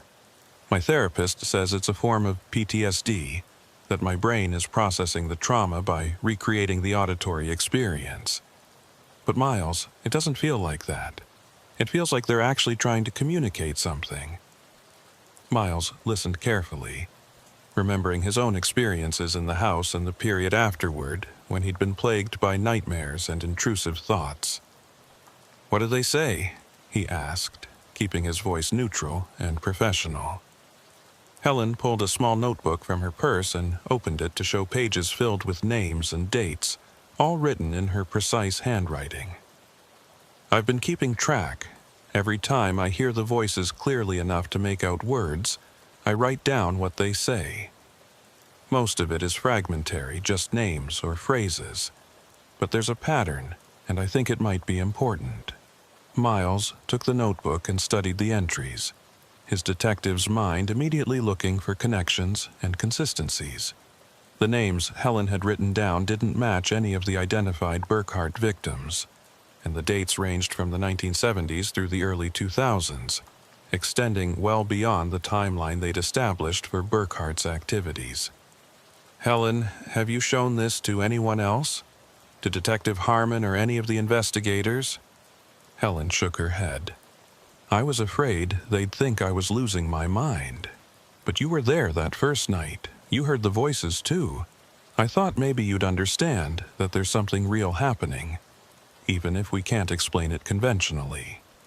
Miles considered this carefully, weighing his professional obligation to report potentially relevant information against his concern for Helen's mental health and his own uncertainty about what the voices might represent. "I need to be honest with you, Helen. This could be psychological, a manifestation of trauma, but it could also be something we need to investigate. Would you be willing to let me look into these names, see if they connect to any missing person cases or unsolved crimes? I won't promise results, but I can at least check whether there's any objective basis for what you're experiencing." Helen agreed readily, seeming relieved to have someone take her seriously, and Miles took photographs of each page in the notebook with his phone. After Helen left, Miles sat alone at the memorial for a while, looking at the names carved in stone and thinking about the nature of memory and trauma and justice. He'd spent 2 years trying to move past the Burkhart case, to process it and file it away as a closed investigation, but now it seemed the case wasn't quite finished with him yet. Back at the station, Miles began running the names from Helen's notebook through various databases: missing persons, cold cases, unidentified remains. The work was tedious and time-consuming, and for the first several hours, he found nothing that connected to the names Helen had written down. But then he hit on something that made him sit up straighter in his chair. One of the names, Patricia Brennan, 1979, matched a missing person case from Hot Springs, Arkansas. Patricia had been a 19-year-old college student who'd disappeared while hitchhiking home for summer break, her case never solved. Miles pulled the full case file and read through the details. Patricia had last been seen getting into a vehicle described by witnesses as a dark-colored pickup truck on Highway 7 just outside Hot Springs. There were no solid leads, no suspects, and the case had gone cold within months. But what caught Miles's attention was a detail in the witness statements. One person had reported seeing the pickup truck turn onto a side road that led to a residential area under construction in 1979. That area, Miles discovered after checking historical records, was one of several developments where Frank Burkhart had been contracted to do the carpentry work. Over the next week, Miles worked through the rest of the names in Helen's notebook and found 6 more that matched unsolved missing person cases from the 1970s and 80s. All women, all last seen in areas where Burkhart had been working construction jobs. These cases had never been connected to the Burkhart investigation because they occurred in different jurisdictions and the victims had disappeared from locations far from the houses where the bodies were found. But if Helen's voices were somehow providing accurate information, it suggested that Burkhardt's victim count was even higher than they'd established, and that there were still bodies hidden in locations they hadn't discovered. Miles took his findings to Detective Harmon, who was simultaneously intrigued and skeptical. "I don't know how to explain where Helen's getting this information," Harmon said, studying the connections Miles had mapped out. "If it's coming from her subconscious, that suggests she's somehow processing information about these cases that she shouldn't have access to. If it's something else—" She paused, unwilling to voice the more supernatural explanation. "Then we have to decide whether to pursue leads based on sources we can't explain in court." They ultimately decided to investigate quietly, following up on the connections Miles had found without publicizing the source of the leads. Harmon contacted the jurisdictions where the missing women had last been seen and requested information about any construction projects Burkhardt had been involved with in those areas. Over the following months, they identified 3 additional properties that Burkhardt had worked on, all of them houses that had been torn down or extensively renovated in the decades since he'd been there. The properties were excavated carefully, and 2 of them yielded remains, sets of bones buried in what had been crawl spaces or basement areas, hidden beneath concrete or soil. The remains were identified through DNA and dental records as 2 of the women Helen had named in her notebook, Patricia Brennan and a woman named Susan Hartley, who'd disappeared in 1983. The discoveries validated Helen's information in ways that made even the most skeptical investigators uncomfortable. There was no rational explanation for how Helen could have known these names or their connection to Burkhardt. No way she could have researched cases from jurisdictions across the state and connected them to a killer whose crimes were only discovered after she'd already started hearing the voices. Miles found himself thinking more and more about the nature of what they were dealing with. He'd seen the scratched messages in the walls, the desperate pleas for help that the victims had carved with their fingernails as they died. Those messages had been physical, tangible evidence that could be photographed and analyzed. But what if the trauma of those deaths had created something that persisted beyond the physical? What if the victims' need to be found, to have their stories told, had somehow imprinted itself on a wavelength that people like Helen could perceive under certain conditions? Detective Harmon was less comfortable with these metaphysical speculations, preferring to focus on the tangible investigative work. But even she had to acknowledge that the case was forcing them all to reconsider their assumptions about what was possible. "Maybe we've been thinking about this wrong," she said to Miles one evening as they reviewed the latest findings. "We've been treating the voices as either psychological phenomena or supernatural occurrences. But what if there's something else entirely? What if extreme trauma creates some kind of residual effect that can be detected by certain people? Not ghosts or spirits in the traditional sense, but echoes of suffering that persist in physical spaces." They never reached a definitive conclusion about the nature of the voices, and officially, the investigation continued to treat Helen's information as coming from confidential sources rather than trying to explain the unexplainable. But the discoveries continued. Over the next year, they found 4 more sets of remains based on information that Helen provided, bringing the total confirmed victim count to 37. The FBI became involved. Recognizing that Burkhardt's crimes spanned multiple states and jurisdictions, and a federal task force was created to investigate the full scope of his activities. Miles was offered a position on the federal task force, but he declined, feeling that he'd already given as much of himself to the Burkhardt case as he could without losing himself completely. He continued working as a detective in the local criminal investigation division, handling a variety of cases and trying to maintain the healthy boundaries he'd established through therapy. But he stayed in contact with Helen, checking in with her regularly and serving as the liaison between her and the ongoing investigation. Helen's mental health improved gradually as more victims were identified and their families received closure. She told Miles that the voices had become less frequent, and less urgent, as if each discovery brought some measure of peace to the women whose stories were being told. But there were still names in Helen's notebook that they hadn't been able to connect to specific cases, and Helen reported that those voices were the loudest, the most insistent, as if the unidentified victims were calling out with increasing desperation. 3 years after the initial discovery, Miles received a call from Helen late one night. She sounded frightened, more distressed than he'd heard her since that first night in her house.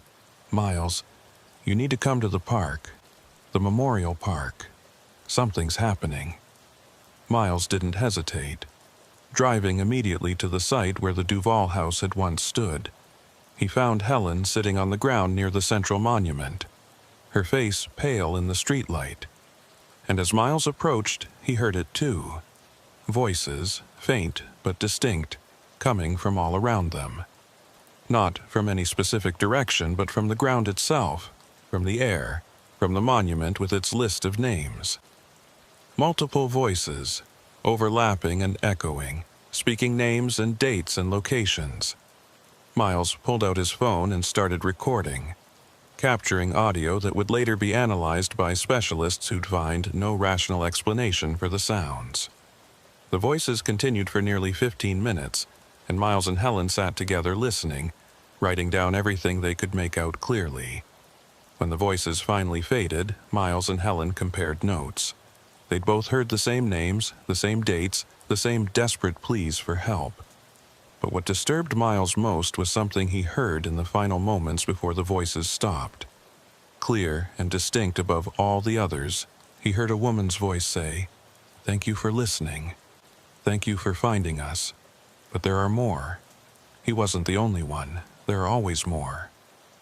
Miles felt a chill run through him as he processed those words. The implication was terrifying. That Frank Burkhardt hadn't been unique. That there were other predators operating with similar methods, creating their own hidden spaces and collecting their own victims. And if that was true, then the work of finding and identifying victims would never truly be finished. Would continue indefinitely as long as there were people willing to exploit the vulnerable and hide their crimes behind suburban normalcy.